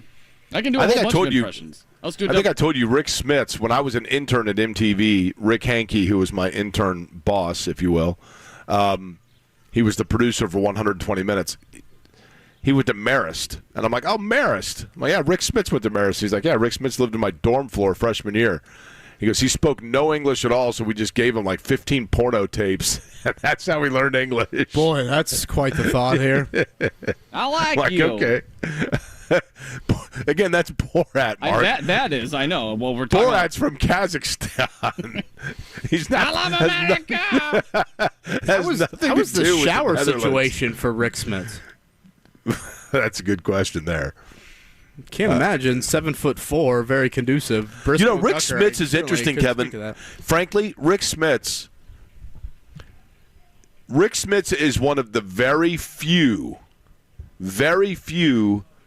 big men of the mid-'90s that you could say would probably be a better player today than he was then. Really? I think so. Those dudes are extinct, aren't they? But he was never – Rick Smits in the mid-'90s, if there was anything about Rick Smits' game that was a detriment or of limitation for him, it was that he was not a back-to-the-basket, lumbering big man. He wanted to step out and shoot the ball, basically. He was not a back-to-the-basket player offensively. But he had to be because that's what centers were back then. Today, in today's game, he would have been less about like body work and more about fluidity because he flat out could shoot, and he had like some moves to get himself open from 10, 12 feet. He would have been, I'm telling you, like he'd have been. I don't know if his game was more suited to today than then. Is the best way I'm saying it. Good player though, good player. I don't know how much your English language would improve off of watching pornographic film. Not that You probably only learn a few words, I would imagine. You would learn things like, I didn't order a pizza. Things like that, right? What are you doing? What do you think the two positions are that Chris Ballard mentioned yesterday? Smooth transition. As of the biggest battles, the ones that he thinks, wide open. Great competition at. Corner and tight end? Corner and tight end. Yeah. Certainly the ones where, tight end, the one where he has the most riches, right? Wouldn't you say? Yeah, I'm kind of curious. Jelani Woods and Kylan Granson are two guys that you point to and think, is there more? Are we done with Mo Alley Cox? Has Mo Alley Cox reached his ceiling? Have we seen it all? You would think with Mo Alley Cox, Kevin, that if it was going to happen, it would have been by now. Feels like we've kind of seen it all. Yeah. If it was going to happen, and plus, Jelani Woods is a younger, and at this point, I'm not going to say more productive Mo Alley Cox, but he has certainly shown that he could be the same kind of player, right? And at a younger, with more upside. Yeah, Woods, when you drafted him, you obviously thought you were going to tap into more because he wasn't even a full-time tight end throughout his career in college. So I think that is something that you saw last year. I mean, there were times last year where Matt Ryan was, I thought, very disappointed with Jelani Woods in training camp. I think Jelani Woods would even admit to you that there were times last year where he really struggled early on in camp, and even his consistency as a rookie wasn't necessarily there, but I thought you saw flashes late in the season where he definitely tapped more into that, and I think he could fall into that category as kind of a breakout player. So, yeah, corner and tight end, the two atop the list for Chris Ballard. All right, we're going to take a break here again. Matt Gay, Colts kicker, scheduled to join us along with Stephen Holder. Stephen has been very plugged in from a Jonathan Taylor situation where there's smoke, there's fire. Is that the case with Jonathan Taylor? We'll chat with Stephen Holder coming up in the 9 o'clock hour. Kevin Aquari live here at Grand Park. First practice begins at 10.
93.5 and 107.5. The Fan. You know, Matt Gay was a kicker at Utah Valley before transferring to Utah in the same year that my cousin was a all-conference softball player at Utah Valley. Really? You think they know each other? I don't know. How much do the football players, are they kicking it with other athletes? So would the football players know the softball players? Utah Valley's funny to me, Kevin, because I'll be honest, when my cousin signed to play there, she grew up in Las Vegas. And when she signed to play for Utah Valley, I was like, Utah Valley, that's Division I? I don't know that I'd heard of it. And I think they're in the WAC now, right? So it's like a legit D1 program. And it's a school. I looked it up. I mean, the schools, it's in a beautiful area of Utah, but all of Utah is beautiful. But it's like 18,000 kids. I think it's the size of, say, Ball State. It's a decent-sized school. You know, Matt Gay, kind of a remarkable, and by the way, he's going to join us here in a few.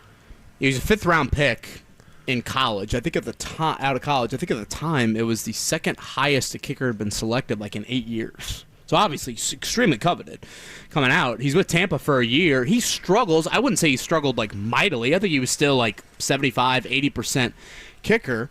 But they decided to cut ties with him. He was on the Colts practice squad during the COVID season. Hot Rod was the Colts kicker. Back then you kind of had those insurance policies on your practice squad. You had the extra quarterback, you had the extra kicker, those sorts of things. And then he finds a home with the Rams, and all of a sudden takes off for him. I think he missed 2 field goals the entire 2021 season, was a Pro Bowler that year. The next year, last season, missed just 2 field goals again. Misses were long, like 61, 51 yards. Length is no issue for him. He's been really good from north of 50 yards in his career. In playoff games, for what it's worth, he's 12 of 14 on field goals. So, I thought when the signing happened, Jake, I was good with it with the caveat of this cannot restrict you from other moves. I have only one hesitation with it. 4 years and 22 and a half. I mean, obviously they have the cap space. I'm not saying that. But when you consider that, I think kicking is such a mental position. And I think kickers can get kind of like goaltenders in hockey. I think they can get on hot streaks. And, did the Colts pay for a guy's hot streak, or are they paying for a guy that at one time wasn't necessarily the most consistent kicker and then figured that out through maturation and is now as reliable as it gets? Yeah, I think they are pointing to 2019, that rookie season was the outlier. Yeah. An outdoor stadium. He's a rookie kicker. Clearly the NFL thought highly of him coming out of college to be a fifth-round pick. Then he goes indoors with the Rams, kicks at a really high level for a couple of seasons. Looks like he's kind of gotten back to that fifth-round grade that was put on him, and now obviously the Colts are going to give that a chance. Now, having said what I said earlier about that can't restrict you from other moves, we saw the Colts operated this offseason. They barely made, really outside of Samson Ebukam, and you could look at that as just Yannick Ngakoue out the door, Ebukam coming in for him. They didn't do anything of substance. Paris Campbell left. I guess Isaiah McKenzie. Bobby Okereke left. Nothing. So they didn't do much in typical Chris Ballard fashion on that front. We'll talk with Stephen Holder a little bit more in the 9 o'clock hour about the Jonathan Taylor news. Let's get back, Jake, to what I thought was probably the most positive development from yesterday, and that was the fact that Shaq Leonard will not... You're right. We kind of buried that lead, didn't we? Because that's pretty big. ...not open up camp on the physically unable to perform list. There is still a long way to go with Leonard and where he will look, or when he will look like whatever, even his somewhat normal self again. That debate is still very much up in the air. But there's no denying this. This time last year, Shaq Leonard was on PUP and would spend a full month on the PUP list. Well, this year, he's not on that to start the offseason. And also, this time last year, he was a month and a half removed from a back surgery. This year, he's 9 months removed from his last back surgery. So those are the signs you point to as like, okay, those are better developments than the conversation was this time last year with Leonard. Now, again, it's going to be a thorough process. It's going to be a slow build-up. All of those things to ramp up to full go. But there are some signs you can point to that you feel better about things with Leonard than certainly when you did this time last year. I thought it was interesting and telling when talking yesterday to DeForest Buckner. He used a term in describing Shaquille Leonard that I thought was really actually insightful because of how vague it was. And that was when he said he just has an it factor. When it comes to us needing a turnover, we're in the huddle. We're like, Shaq's going to be the one to get it. And he's like, and he just has an it factor. Yeah, he referenced that moment last year when Leonard got that turnover. And an it factor, Kevin, is, that's exactly correct. And what that means is that someone like DeForest Buckner, who we sat here and talked to, and DeForest Buckner was able to tell us, like, even through OTAs, that he was able to see something about Anthony Richardson. And as you mentioned earlier, Richardson's pocket poise and presence. And DeForest Buckner was able to immediately determine with Richardson and relay to us that it was the pocket presence that makes him different, along with his size, obviously. DeForest Buckner, who I asked him, when you're lining up against quarterbacks, can you get to know their tendencies? And he's like, mostly from watching film, but like in their eyes and in their feet, you can tell what they're wanting to do. And yet when it comes to when it comes to answering the question when asked what it is that makes Shaquille Leonard a special player, the best he could come up with is it's an it factor, which I think is very telling because that is to say there is something about Shaquille Leonard that does make a difference on the field, but even the most nuanced and veteran of eyes that is lining up alongside him and in the huddle can't exactly pinpoint what it is. Well, not to help DeForest Buckner out here, but no, I'm saying that as a positive, not as a negative. Yeah, I would point to the overall team turnover stat, and it's something we referenced yesterday. But and so why? When you ask though, why? How does that? Why is that the case? Why? What is that difference that what makes him able to have that impact? And Buckner's like, I don't know, man. It's just there's something about him that turns the ball over. You know what I mean? You look at the first 4 years of Leonard healthy on the field, doing what he did to become an All-Pro, and seemingly all of those 4 years, the Colts were top 10 turnover team each of those 4 years. And then last year, when he's off the field, I think it was 19th they were in turnovers. I was chatting with Rick Venturi briefly about it, and he mentioned even look what Matt Eberflus did with Chicago last year. You would think Chicago would have a great defensive personnel group, and they weren't even high in the turnover category. So it's not like, defensive coordinator related that necessarily is the main factor in creating all of those opportunities for you. So I do think, for a stat that is so often labeled as luck, he has proven to be a guy that can do it on a pretty consistent basis. Now, having said that, again, we are a long ways away. I think we need to see 3-4 weeks of Leonard practicing, ramping it up before we even talk about him in an all-pro light again. But having said all that, you can't look at yesterday's news and call it anything but a positive development, especially when you factor in where he was the first day last year. What percent of the people that are coming out here today, possibly 99 degrees, you get those days where, there was some dew on the field, which was really pretty this morning. It was a beautiful sunrise. But then once the sun starts coming through, combined, you can actually, feel the moisture in the air, right? It's hot and it's sticky out.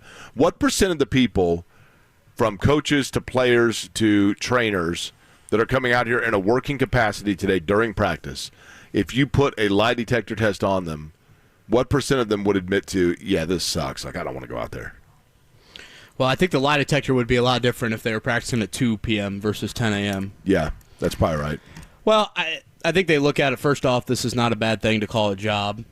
For sure. And then they're also necessary evil to get to the season. Yeah, and some of them probably are look, I need to get in shape, or I want to lose a couple pounds, or I want to get my this or that. Hell, I'm like, oh yeah, I can just sweat on the sidelines for a couple hours. There's my workout. Yeah, exactly. But it would be tough for certain. The line is building here for the first day of Colts training camp. I'm pretty impressed by how long this line is to get into practice.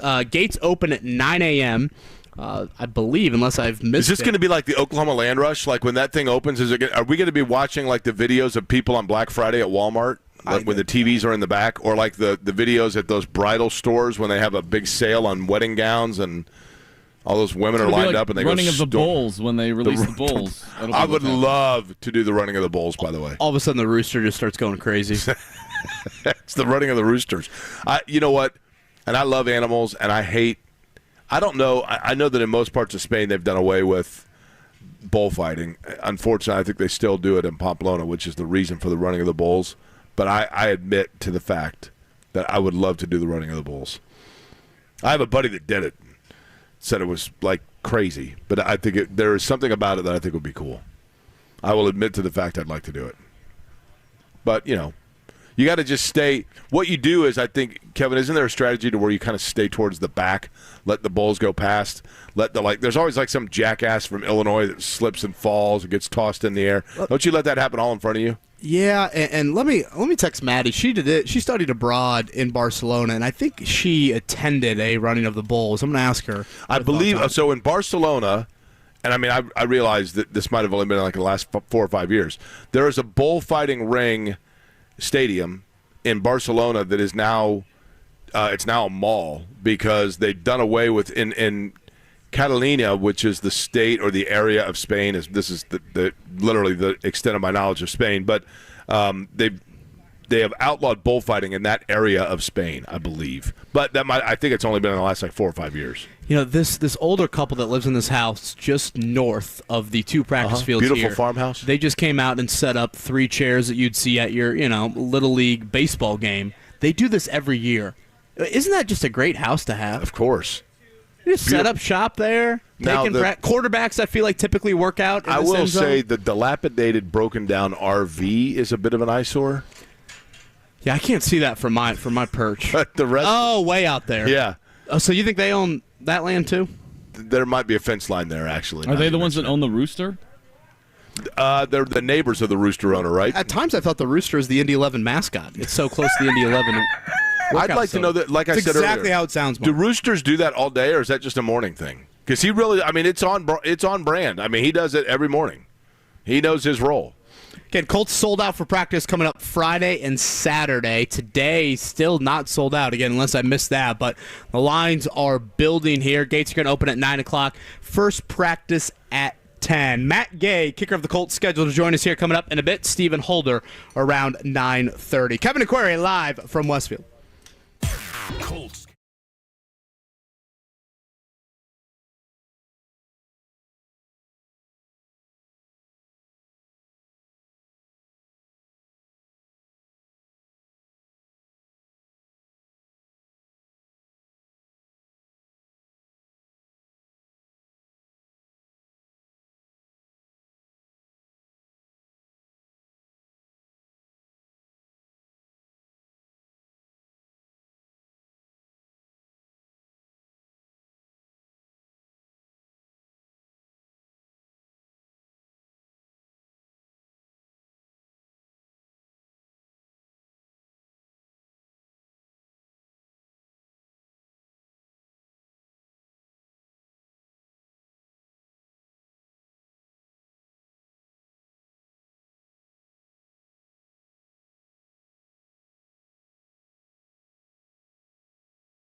To Kevin and Query on 93.5 and 107.5. The Fan.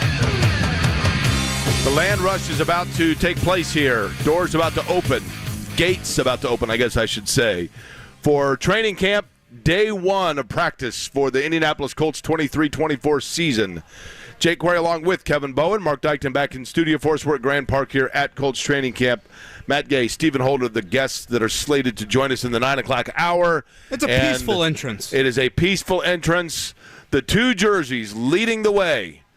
Mark Dykton, I will allow you to guess the two players that are represented by the jerseys of the fans that are the first to enter camp are what two players? Peyton Manning and Jonathan Taylor. We actually have three if you want to take the Pro Bowl jersey behind the first Reggie two. White. Well, we have one leader of the pack, clearly. The leader of the pack, he is literally four car lengths ahead of the rest of the pack. That's a great description there. That would be one Michael Pittman, and then to follow a couple of numbers in the 50s. That would be actually number 3. We have a change for the third position. That was Quentin Nelson's Pro Bowl jersey, right? And then Peyton Manning. Oh, was it not Shaq? There's a Peyton Manning, followed by a Peyton Manning, Andrew Luck, Jonathan Taylor. Here we go. Our first Anthony Richardson jersey. T-shirt jersey. She has the blue and white hair. Is that hair natural? No, you don't hair? ask a woman if her blue hair is natural, Kevin. Come on. We have several Richardson jerseys. There's another Anthony Richardson jersey. As the crowd continues to pour in. Now, the 13, is that T.Y. Hilton or Mike Vanderjagt? I would guess T.Y. Hilton. Saw he was playing in the charity softball game for Quentin Nelson. Shout out to Quentin Nelson. $700,000 raised for cancer research in his charity event over the weekend. By the way, also, you heard J&V mention, 3 o'clock today, he'll be at Union Jack in Broadway. Would encourage everybody to go out there. I love Union Jack. New location in comparison to their long-standing traditional location, which was the epicenter of my buddies and I in college.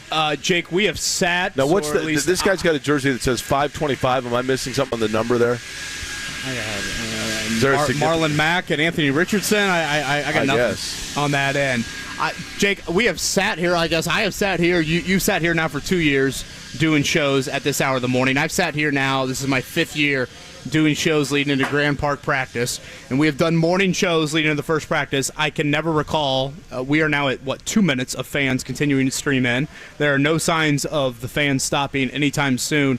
This is a bit shocking to me. There's a lot of people here, but on a Wednesday practice, I think this has something to do with it as well, Kevin. First off, I cannot believe. Wouldn't you think Andrew Luck's first practice back in 2018 would have had this? But that would have been in Anderson, right? 2018. Oh, 2018 here, back, yeah. I think there's two things in play. First, rookie quarterback. I think people are chomping at the bit because last year was a disappointment, and they feel like this is a new, fresh beginning, fresh start. New players they want to see. In addition to that, and I cannot believe, it is absurd to me, old guy yelling at clouds here, I can't believe schools are already back in session. Oh, without that is ridiculous. But not all are, and so there are some schools probably that go back next week. So probably for some of these families, it's a chance for their kids for one last summer hurrah. I'm seeing a lot of adults. There are a lot of adults, for sure. A lot of working remote today from Grand Park, it looks like, here with this crew. Again, first practice going to begin here coming up at 10 a.m. Friday and Saturday already sold out. Practice number 2 and 3. Judging by this crowd, I'm going to venture to guess we're going to have a pretty packed stands today, if not sold out once 10 a.m. arrives. Hoping to have Matt Gay, Colts kicker, join us here before the end of the show. Stephen Holder as well. I think when we have Steven, the dominant part of that conversation is going to be Jonathan Taylor related. Again, the news yesterday, Jake, let's kind of walk through people a little bit of the timeline from yesterday. We're rounding out the show yesterday, and Ian Rappaport tweets out that Jonathan Taylor is not expected to report to training camp. Ian Rappaport, I don't think is just saying that just to say it. So that kind of was interesting to me. Now, sure enough, later the Colts, in about 15 minutes, about after that tweet, they mention or they tweet out a picture of Taylor. So he has reported. So I think the fine would have been $50,000 had he not reported. So obviously there's plenty of incentives to show up. Chris Ballard then meets the media at noon, says Taylor is here. He was supposed to talk with him later in the day. He was unsure if some guys had yet to pass their physical, but he did not mention Taylor as one of the guys that would be on the physically unable to perform list just yet. So every player has to clear a physical in order to practice, correct? Correct. When they report. So Shaquille Leonard has passed a physical. Jonathan Taylor, by all accounts, I guess is not. And this comes on the heels of course, Jim Irsay 2 weeks ago saying that Jonathan Taylor was healed up, to use a phrase from Irsay. Then, at about 5 o'clock, you get the announcement that Jonathan Taylor is on the PUP list, which is not something that Ballard... We have our first kid wearing a helmet, by the way. And we have our first Aiden Hutchinson jersey from Michigan. The kid in the helmet looks like could get a yard on 3rd and 1. Yeah. This ain't Detroit, man. This is a Super Bowl. So you have Taylor going on the PUP list, and all of a sudden people are like, well, wait. You know, what is this? We have not heard from Taylor. We'll see if he talks to media today. The only sign of him yesterday, Jake, from a public comment standpoint, he liked one tweet yesterday. The one tweet was some fan responding to the picture of him tweeted out by the Colts of him walking into camp saying, Taylor's face looks like the Marshawn Lynch meme of I'm just here so I don't get fined. There is some smoke here. There is a little bit more to this story that we need to dive into. Let me read you 2 things that were sent to me, Kevin, and you give me your reaction to both, okay? By the way, Matt Gay, kicker, is supposed to join us here in a few minutes.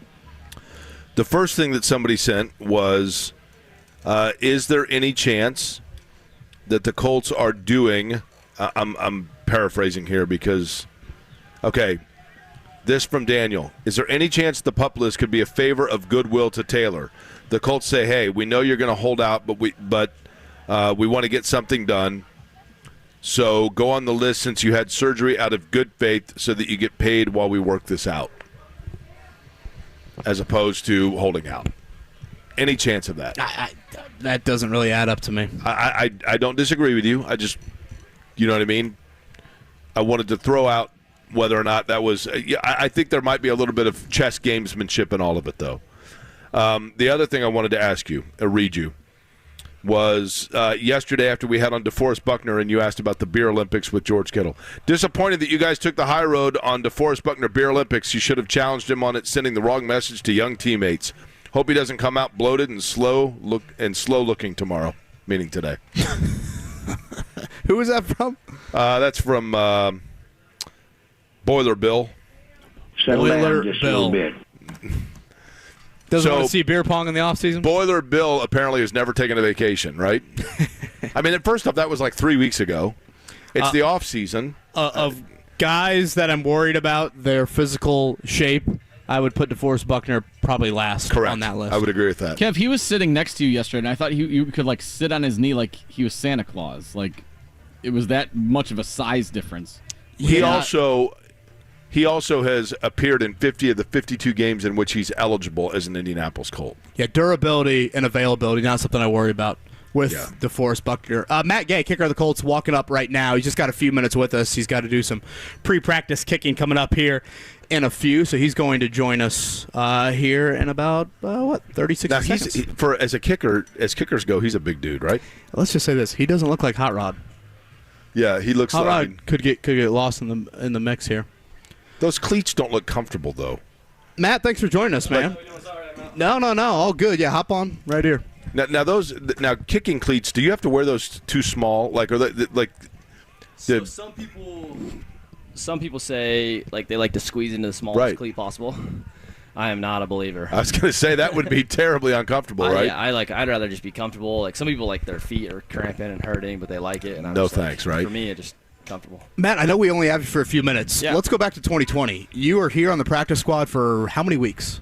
Like 8. Were you actually here? Because I remember that sometimes the practice squad during the COVID year, they kind of just like, hey, if we need you, stay home. So you were here. I was here. I was in Indy, yep. And all of a sudden you sign here in the spring, and I'm reading your quotes, and you're like, this is a place we want to raise our family. Like, we loved it here. What in 8 weeks during a COVID year made you think this is where you want to be here to raise now 3 kids? I believe you got one on the way, yep.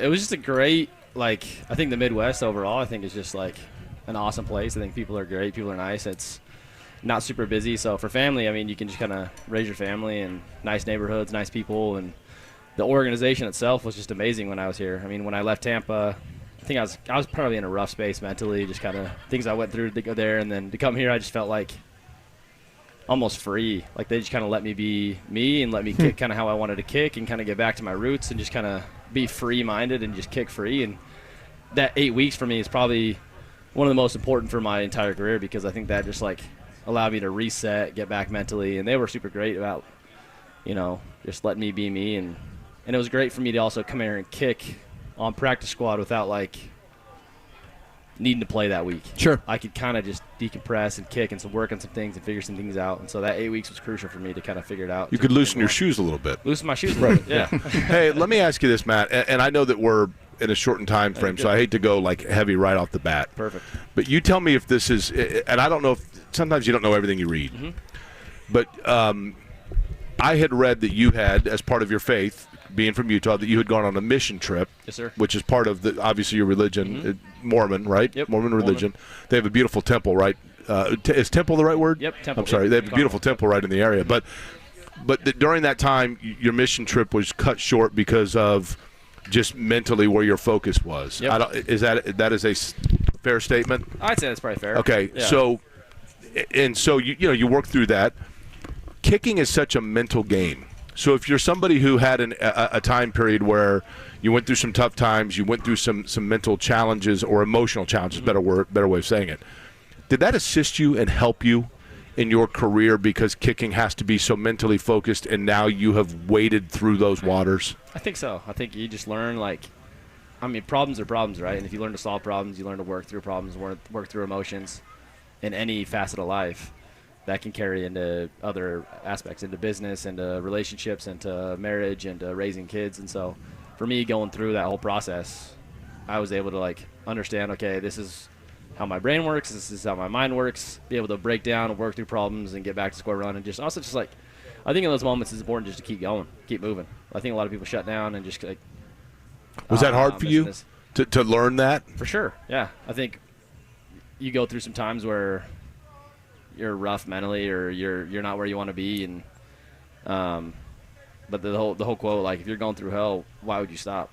Why are you just gonna stop in hell? You gotta keep moving. If you're going through hell, keep moving. So in those moments, you just gotta keep moving forward, keep going, keep showing up, keep grinding, keep giving yourself the best opportunity to get better and to grow. And so that's what I just kept doing. So is this, being in Indianapolis and being a Colt now and getting that contract, is it in fact a rebirth for you? I mean, a relaunch of, or in other words, can you look at it and say, because you should be able to look at it and go, I'm proud of myself. To be able to go through that hell and end up here, that's a long route, man. For sure. So, I mean, I think you look back to some of the hardships, some of the trials and stuff, but I think every person that's been successful, every person that's done something good or something they're proud of, went through some tough times or went through some hardships and battled through those to then get on the other end. And so for me, it's a good moment to look at and be like, I've earned this, I worked through some of this stuff, and I've been through the challenges, I've been lows, and now I'm up here. But being able to stay steady, I'm not staying too high. So you get that contract, but you got to go earn the next one. So it's back to work. Matt, I know you got to go kick. So last one. You signed obviously a pretty lucrative deal. I think when the signing happened, oftentimes mentioned with the signing, it's like, oh, highest paid kicker this, biggest signing this. You've kicked in a Super Bowl, but do you feel pressure having to live up to all of a sudden a contract that, you're a fifth-round pick. That's high for a kicker. So I know you felt pressure at different points of your career, but, what is this feeling now where a team has rewarded you in a very significant manner? And I think a lot of fans were a little surprised by it, whoa, what was kicker that big of a need? For sure. I think there's always pressure with the kicker position. I think there's moments and there's hype or whatever you have to say it, but I think just looking at it at a different mindset, I got my deal for what I did and the success I've had, and now it's time to go earn the next one. And so not putting the pressure on, I got to be this perfect, I got to be this big deal kicker or whatever. Just if I just be me and show up every day, what I've been doing, continue to put the work in, continue to do what I've been doing, and continue chasing, the hay's never in the barn, you never made it. So just continue chasing, I got more goals, I got more dreams, and I got bigger things to accomplish. And so keep my head down and keep grinding and keep showing up every single day, and I think the rest will take care of itself. What's the longest kick you've ever hit in practice? Just even if it's with your buddies in high school, whatever it might be. I had a 75 with the Rams. I said 72. Just like messing around. Just messing around, yeah. Now, is this off a tee or is this literally off the ground? Just snap and hold. So, but that's messing around. It's probably a little wind at the back. And you don't have an entire line coming at you. I mean, it obviously changes, right? Yeah, it changes a little bit. The ball at flight, the angle changes and stuff like that. You could drive it a little lower, but yeah.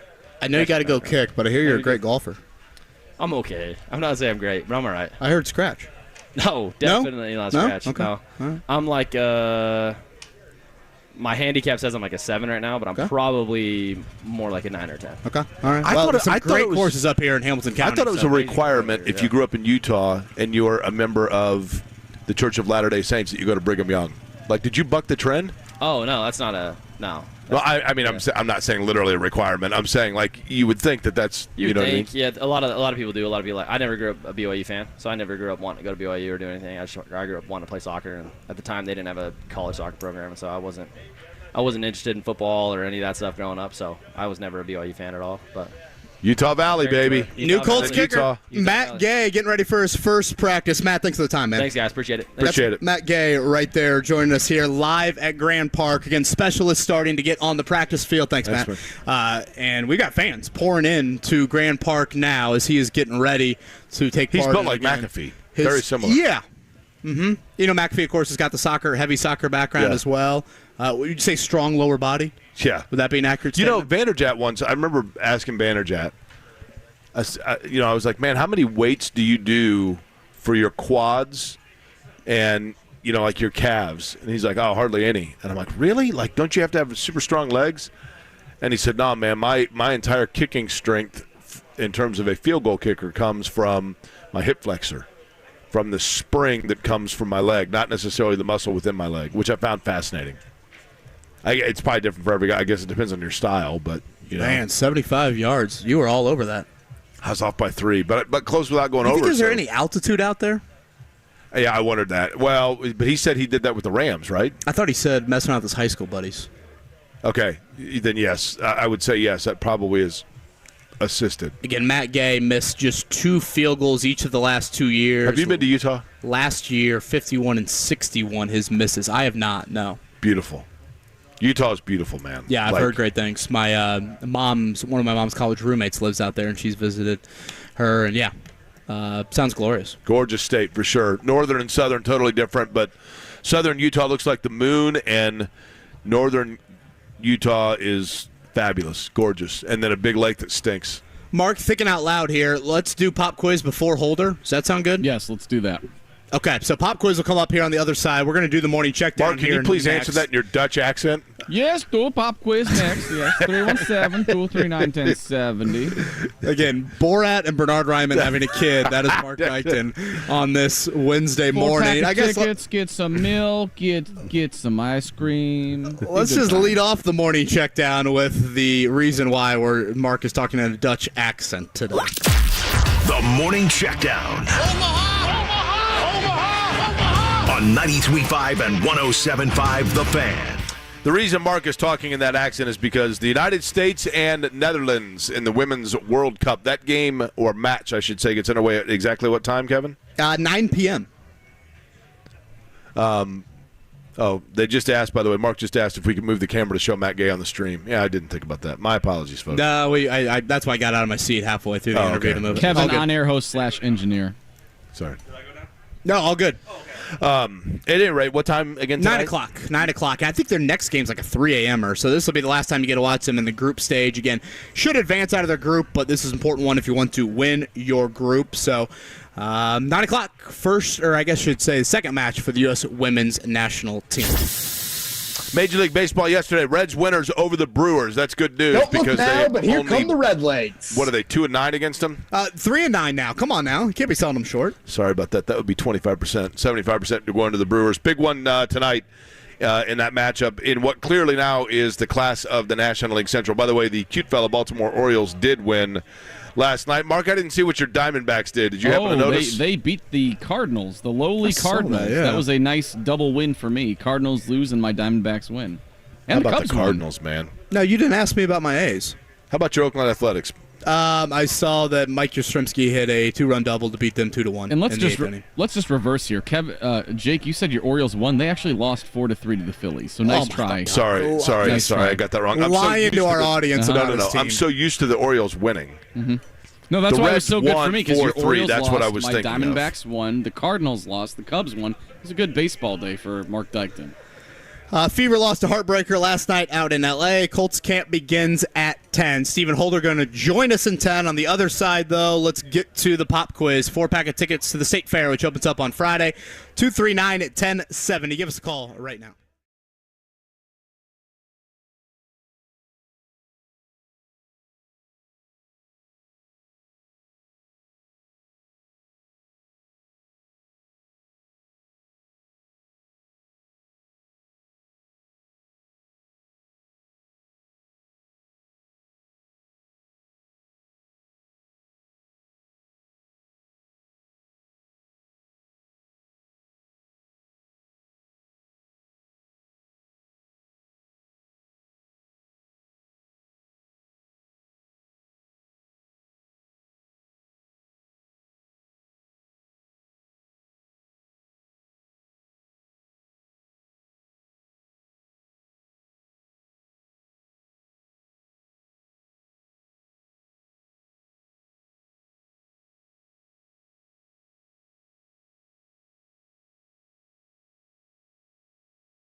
Of the Indianapolis Colts. Have you studied? Can you handle the pressure?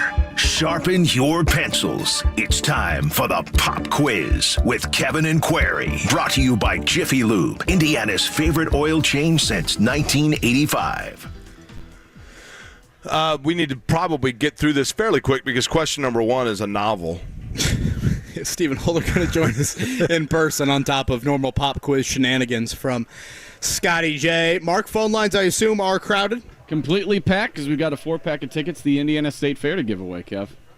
Love it, love it, love it. All right, Jake, a number 1 through 8. By the way, we're going to be at the Indiana State Fair on Friday, right? Yes, Friday we'll be out there. Bar. The debut. Number 1 through 8. Anthony Richardson, again, I'll go with because I've seen a lot of jerseys for number 5. Number 5 is Ryan. Ryan, what's up, man? Hey, how are you guys doing? Ryan, congrats on the State Fair 4-pack. What is your must-viewing experience at the State Fair? Oh gosh, anything my kids want to do. But I mean, I am there for the food. Okay. Favorite food item? Anything deep fried? I can be. I mean, it's surprising me every year. But I mean, deep fried Oreos have been my favorite. Have you had the Twinkie? I have not had a Twinkie. It's just like an Eau Claire, right? It sounds good. Yeah. Deep fried Oreo sounds. Ryan, how old a fella are you? You said you got kids. How old are you? I am 45. 45-year-old Ryan. I'm guessing that puts you in the graduating class in high school around 96, somewhere in there. Is that right? 97. Yep, you're right there. Okay. And what high school was that? It was in New Jersey, so it's High Point in Wantage, New Jersey. Okay. Well, we'll speak slowly. Would you like for me or for Kevin to lead you off with question number 1? Let's go for you since you just insulted me. That's good. Sorry. Is that, by the way, is that New York level or side of Jersey or Philly side of Jersey? It is the Philly side of Jersey. Gotcha. Okay. It is, I will say, I like Philly. Good city. All right, here we go. Question number 1. The Chargers and Justin Herbert have agreed to a 5-year, $262.5 million extension. His 14,089 passing yards are the most through a player's first 3 seasons in NFL history. His 94 passing touchdowns are the second most over a player's first 3 years. Who threw more touchdown passes than Herbert over the first 3 seasons in the NFL? Fran Tarkenton, Patrick Mahomes, John Elway, or Dan Marino? Let's go for Mahomes. Just saw a handshake between Rick Venturi and Good Jimmy. I don't think there's anything that'll make my day better than that. That's right. Venturi and Good Jimmy catching up over here. He said Mahomes. Are you sure about that, Ryan? I'm not sure about it, but that's the guy was wearing isotoner gloves, which is what made it most impressive. No, that has to be Marino then. I know 2 here, Ryan. There are 2 teams in Major League Baseball. Currently have a winning percentage over 600. Name one of the 2 teams currently over 600 winning percentage-wise. Atlanta Braves. And the other one, of course. Okay, here we go. Question number 3. Former Notre Dame quarterback and 1947 Heisman Trophy winner Johnny Lujack passed away at the age of 98. He was the oldest living Heisman winner at the time of his passing. Who now takes over as the oldest living Heisman Trophy winner? Roger Staubach, John Huarte, Pete Dawkins, or Mike Garrett? Oh, gosh. Oh, sorry, sorry, it's John Hewart. John Hewart is the way you pronounce it, I'm saying. Okay, say those one more time. Roger Staubach, John Hewart, which is not correct, which is why I mispronounced it. Pete Dawkins or Mike Garrett? Let's go for... Gosh, I have no clue on that one. Let's go for Mike Garrett. Okay. All right, here, number 4. 45 years ago today, Cincinnati Reds Hall of Famer Johnny Bench hit his 300th career home run 8 years to the day before on July 26, 1970. Bench hit 3 of those homers off a future Hall of Famer. Did he hit them off of Steve Carlton, Gaylord Perry, Don Sutton, or Juan Marichal? Marichal. Let's go for Don Sutton on that one. Okay, last one for you. Hall of Fame pitcher Hoyt Wilhelm. Today's his 101st birthday. He's not around for it. He was an 8-time All-Star. He threw a no-hitter and won a World Series with the 54 Giants. He also, by the way, is one of only 2 Hall of Famers to hit a home run in his first ever Major League at-bat. Incidentally, that was the only home run of his career. Name the only other Hall of Famer to hit a home run in his first Major League at-bat. Is it Bill Terry, Earl Averill, Mel Ott, or Charlie Gehringer? Let's go for Mel Ott. Good guess. Some outrageous questions today. I don't know if it's Avril or Avril, but that's the correct answer. So I enjoyed Avril Lavigne a few first times. yeah, that's probably what I was thinking of there. Yeah. Well, okay, Mark has spoken there in studio. Stay on the line, Ryan. Jake, unless I'm missing something, I guess some big hints on one. He got number 2. Was that it? Dan Marino was correct. Braves was correct, along with the cute fellow Baltimore Orioles. correct. Pete Dawkins, the 1958 Heisman winner out of Army, who is 85 years old, is now the oldest living Heisman winner. Steve Carlton was the answer for question number 4, and Avril Lavigne for question number 5. You blew it! There you go.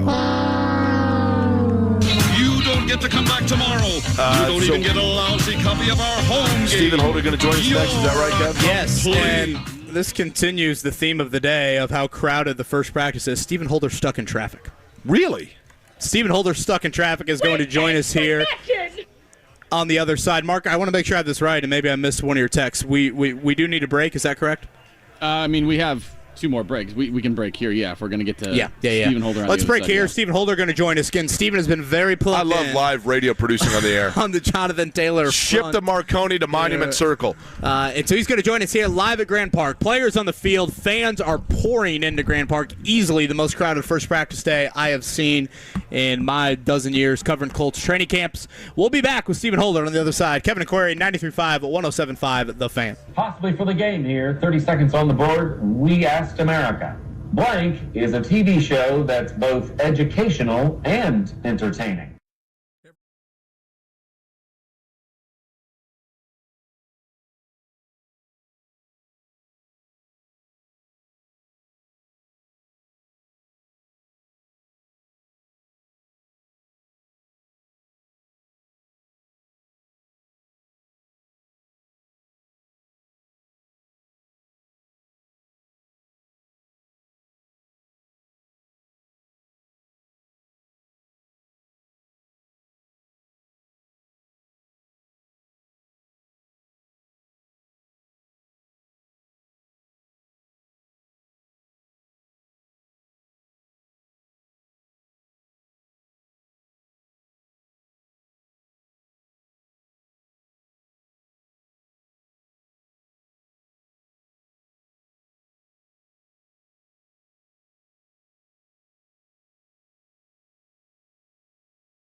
on 93.5 and 107.5. The Fan. By the way, one house cleaning item.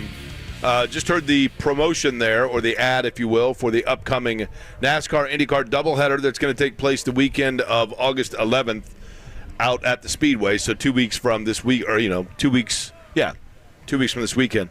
I am still, for the next couple of days, going to have up the auction. You can go to my Twitter account. It is the pinned tweet.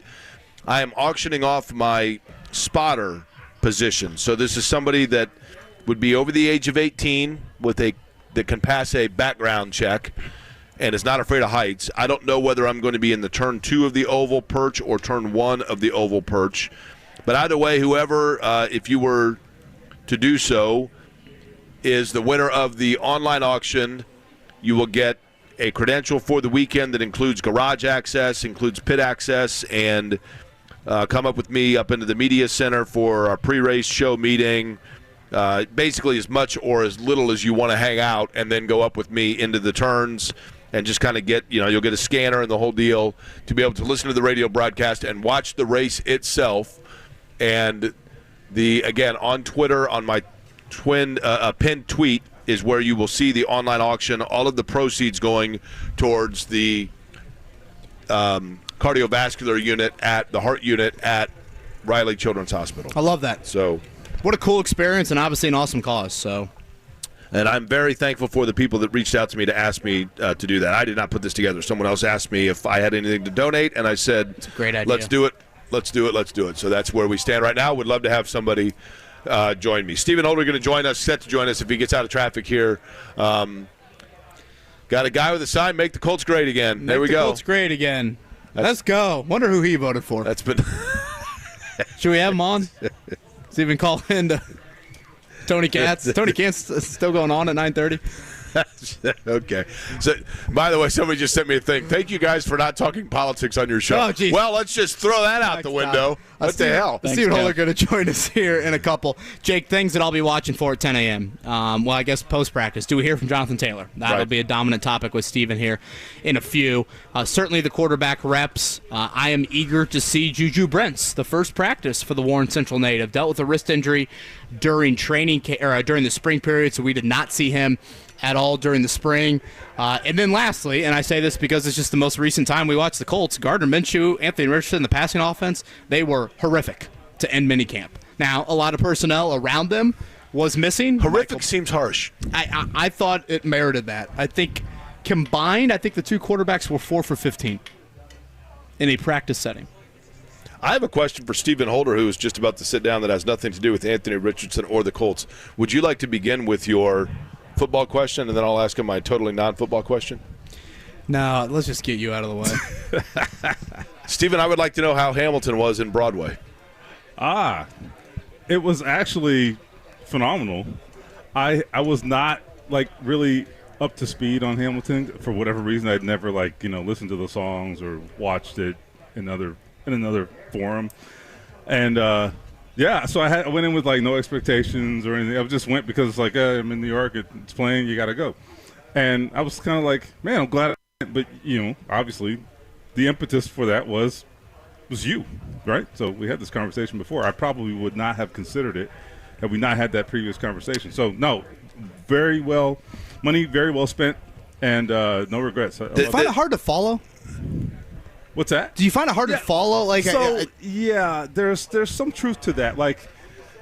I wasn't clear sometimes. Okay, is this story? Is this part of the story true, or is this some tangent? Or right. So there was some moments of that, and so I did a lot of Googling after the show to make sure that. Well, I thought some of the storyline to me was kind of hard to follow because it seemed like when they're singing the story, when they're singing the plot to you, it's hard to understand sometimes what they're saying, and you're like, wait a minute, I need to follow along with what the lyrics are here. But the one thing that I thought was the most impressive about it was the fact that the different characters, the speech or excuse me, the music that they sing, the I don't know what word, the style of music that they're singing is based upon where that character had most, historically speaking, most recently been. the States or France or whatever. So yeah, no, it was cool. But it had a lot of genius in it, though. When you take a step back and you kind of digest it all, yeah, for sure. In terms of this camp and the play that's unfolding before us, what is the biggest storyline? Is it Shaq Leonard? Is it Jonathan Taylor? Or is it the question mark of Anthony Richardson? Those other things are big stories, and they'll matter a lot. But those matter more to the outcome of this season. And frankly, I don't care what the outcome of this season is. I think this season is about the quarterback. If they get through this season, and we know for the Colts that Anthony Richardson is likely the guy. Whether he is 100%, that's sometimes hard to tell after a rookie season. That's fine. But if we feel pretty good about Anthony Richardson moving forward, and they feel like that was a draft pick well invested, then this was a success. Yeah. That's where I stand. I don't really think we need to overcomplicate this. And not to put any pressure on the kid, but there's a lot of pressure on you, kid. I mean, it has to work out. Because if it doesn't, then we all have to do all this over again, and I'm exhausted. Now, does Chris Ballard get a chance to do it over again? Like, is everything for Chris Ballard resting on Anthony Richardson? Oh, yeah, I think so. Because he resisted the need to really aggressively go after this quarterback for so long. Granted, the Carson Wentz move was aggressive. It just was the wrong move. But I think there were other ways that maybe they could have considered. I'm not saying they had a ton of opportunities. But the bottom line is it was a lot to survive what he has survived. Let's just put it that way. And so to expect that you could survive another round of quarterback, another quarterback fiasco, no, I don't see how that's possible. It doesn't even mean that Chris Ballard wouldn't be a viable general manager somewhere else and couldn't have a very successful football team. I mean, they've been dealt a pretty, nasty hand. I get all that, but it's just a matter of turning the page. I mean, you turn the page with Frank Reich. Is Frank Reich a good coach? I think he probably is, but they had to turn the page, right? And that's what it would be, I think, with Chris Ballard at that point. At that point, you blow it all up. You brought up Hamilton in the play earlier. I guess to continue that analogy, Stephen Holder, by the way, joined us here live at Grand Park. Colts training camp practice begins in about 15 minutes. It's easily the biggest day one crowd, Stephen, that I've seen. Yeah, I couldn't even get in here in the parking lot. Governor camp, yeah. When you said you were stuck in traffic, at first I laughed, and then I'm like, wait, I mean, look at the crowd. I shouldn't be that shocked by it. What type of play are we seeing from Jonathan Taylor right now? I'm confused. I think there's smoke to potential fire. I'm confused because it's not Taylor's personality to do this. I thought Chris Ballard's tone yesterday in regards to Taylor was sung a little differently than it usually is. Yep. I know there's a lot there. What do you make of it all? I think, let's start with Chris Ballard's tone. Because, a lot of times we sit here in these press conferences and a lot of things get said, and we have to sometimes go back and digest it later. And that was, I think, the case for me yesterday. I'm looking for the quote right now. I'm not finding it. But the point is, I felt like when he said, we take care of our people, et cetera, he said the right things there. And they have. Quentin Nelson, Shaq Leonard, et cetera. However, he also followed that up by saying, look, we'll deal with that when we have to deal with it. Talking about Jonathan Taylor. Well, they don't have to deal with it now. They don't have to. Yeah, he can play out the final year of his rookie contract. Right, and that's not the way he has characterized those things in the past, I have felt like. Now, he has never come out and said we are going to extend this player or not going to extend this player. Certainly, he's not been ever that definitive. But this was, I thought, and that was the only that was not the only statement, by the way, that led me to believe that. I thought the tone of those comments were, yeah, you know what, we love Jonathan, but, big but. And so anyway, to your question about is there smoke here, look, the first thing Chris Ballard said about football yesterday was, okay, hey, let's just get this out of the way. We've got a couple guys going on PUP. Here they are. Boom. Yeah, Will Mallory, Tyquan Lewis at the time. This is noon. Right. And then 5 o'clock rolls around and Taylor goes on the list. Now, granted, it's totally plausible. Things could have changed in the interim. He did say we're still clearing some guys through check-in and all that. So I think there's room to give him some benefit of the doubt there that maybe Taylor had not gone through that process yet. But I think when you take it all into context, we have never, ever heard Jonathan Taylor say a peep about anything, ever. In fact, you and I have talked about this. He gets up there at the podium, and we just, like, I go, like, start scrolling through Instagram. Yeah. I love the guy, but, like, he's not going to say anything that matters. No, he's deliberately boring, says nothing, and goes out of his way to say nothing. And this is the same guy who, for the past month, between his comments in person to us at the end of the offseason and also what he has said on social media of late, this is the same guy now who is making very, very aggressive comments about his situation and those of other running backs. That is very much a 180, 100%.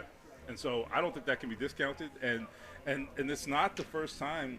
I can't say what's happening here, but it would not be the first time that a player has taken this approach. That, hey, you know what? Until this gets worked out, I'm not practicing.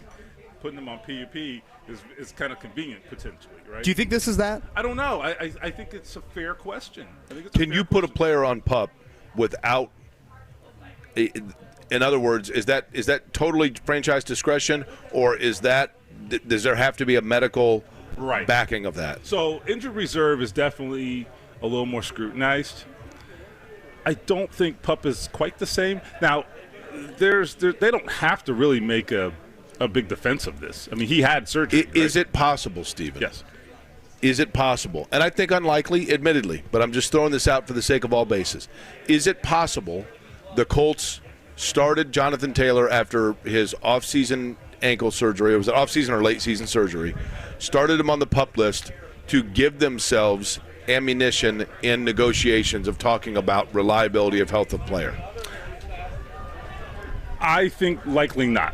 And so I don't know, but my sense is no, because I just don't think that helps you as a team.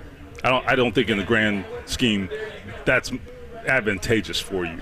So what I would also add, though, is that Jonathan Taylor, he and his camp and those around him had discussed all possibilities coming into this. Now, I don't know where they landed. He showed up clearly, right? So that was not showing up was not part of their calculation. $50,000 fine, right? If he doesn't show up. Yeah, potentially. Remember, that's a discretion area too, right? The team can fine you or not fine you, and oftentimes they don't fine their best players if the situation gets resolved. But you're definitely putting a lot on the line. So anyway, just to wrap it up, he did consider all options, and one of those things that at least was talked about was showing up and sitting. So I'll just leave it at that. It's very interesting. Stephen Holder is with us here, obviously ESPN.com. You saw him on SportsCenter over the weekend. That's how much the Jonathan Taylor story, and obviously Anthony Richardson as well, have reached kind of the national stage. I walked away from Chris Ballard yesterday, Stephen, and I thought to myself, that was the first time I've ever heard Ballard speak to Taylor's representation through us a little bit, and also his tone in regards to Taylor was nowhere near his tone in regard to Michael Pittman. Yeah. I don't know if I'm overreading that. He's always loved Pittman, to be fair. I mean, he's always spoken very highly of Pittman. But if you just look purely off the production of the two players through their 3 years, Taylor is above Pittman. There's no debating that. But if you listen to Ballard yesterday, he sounded like a guy that is much more the admiration, however you want to call it, for Pittman versus Taylor, to the point you made earlier. We like him a lot. You pay good players regardless of position, but it's a new coaching staff. But we're a 4-win team. But we'll see it play out when we need to get to that decision. It seemed like he just threw in a lot of caveats with Taylor, whereas Pittman was just like, I love him. Yeah. You know when you're trying to make a decision and you make that pro and con column? Yeah. Mm-hmm. That's what he was doing, except it was like 2 pros and like 5 cons. Right. And it didn't say any cons for Pittman. No, it was very strange. And I would also say that, look, you've got Anthony Richardson's agent right there, made him a very rich man. So anyway, I enjoyed a nice meal last night in the Westfield area. All right, shout out to Derek. Anyway, so with Taylor, I agree with you. First of all, look, he has been, I don't want to say more valuable because they're different positions and that's impossible to measure. But in terms of impact and plays that won games for them, game-winning plays, I think it's Taylor. when you compare the two players. There's no question about it.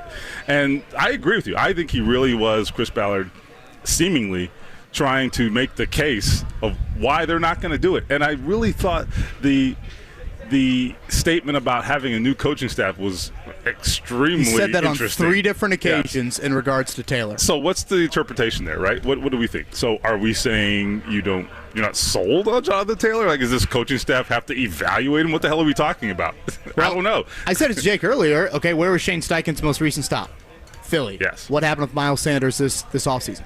Yeah. I mean, he moved on. Yeah. I mean, and they kind of had, even with Sanders, they kind of had a buy. Isn't some of that based on how much they see they can run the ball with Anthony Richardson? Because I think part of that is because of what they were able to do with Jalen Hurts, right? Right. No, and they go hand in hand. It's a chicken and egg thing. Are the Eagles a good rushing team because of Jalen Hurts, or is Jalen Hurts, a product of their running scheme and the running game that they run? They probably go hand in hand. There's some truth to that here, I suppose, right? I mean, the Colts there's some history. You go back to Marlon Mack getting hurt in, 2018, and the Colts sticking in, any number of other backs. And Jonathan Williams, 100-yard rusher for a couple games. Right. Yeah. Where is he now? He ran for a couple 100-yard games, and they were, I think they were top 3 in the NFL in rushing that year, if not number 1. So, yeah, and Sirianni was here for that. So, so obviously his thought process, being with Shane Steichen the last couple of years. So there's a lot there. I know, I'm talking in circles. I understand that. But I do think there is a recognition in the NFL today that running game, in large part, is part of scheme, is a product of scheme. And also a product of having a good passing game, too. Let's be honest. If you have a good passing game, you're going to get some opportunities in the running game. So, but I also would counter that by saying I do think Jonathan Taylor is a cut above. I think he's special. I think the big play ability for Jonathan Taylor is what sets him apart. Home run hitter for sure. Yes, exactly. Okay, which is more true? From a health standpoint, which is more true? Shaquille Leonard yesterday was really good news, or Jonathan Taylor yesterday was really bad news? I do think. Look, Jonathan Taylor's going to be on this football team, and he's going to play in the end, right? This year, at least. So I think the bigger news in the grand scheme. Now, I want Jonathan Taylor to get his money. I hope he does. Good player, good guy. But in the grand scheme, the bigger issue for this team, or the bigger, I guess, news for this team is if Shaq Leonard is truly close. That is a game changer. We haven't seen this guy at full strength. It's been like 3 years. And the last time he even played most of the games, he led the NFL in turnovers. So I really think if you go back to 2021, granted, that season ended very poorly, but there are games that I think you can directly trace to him causing turnovers and them winning the football game. And they lost that last year. Their defense was fine. It was okay until they just kind of got tired at the end. But the one thing they did not do nearly enough was cause turnovers, particularly when the offense was turning it over at the rate that it was last year. I thought it was best said yesterday, DeForest Buckner. I was telling Kevin. We asked him about Shaquille Leonard, and he's like, he just has an it factor, which is a really honest way of saying I don't know exactly how to quantify it, but there is something about him that is a difference maker when he's on the field. He's just different, and it's not something that you can kind of measure. I think DeForest Buckner is right. It's interesting to bring this full circle. I was thinking about this on the drive over here.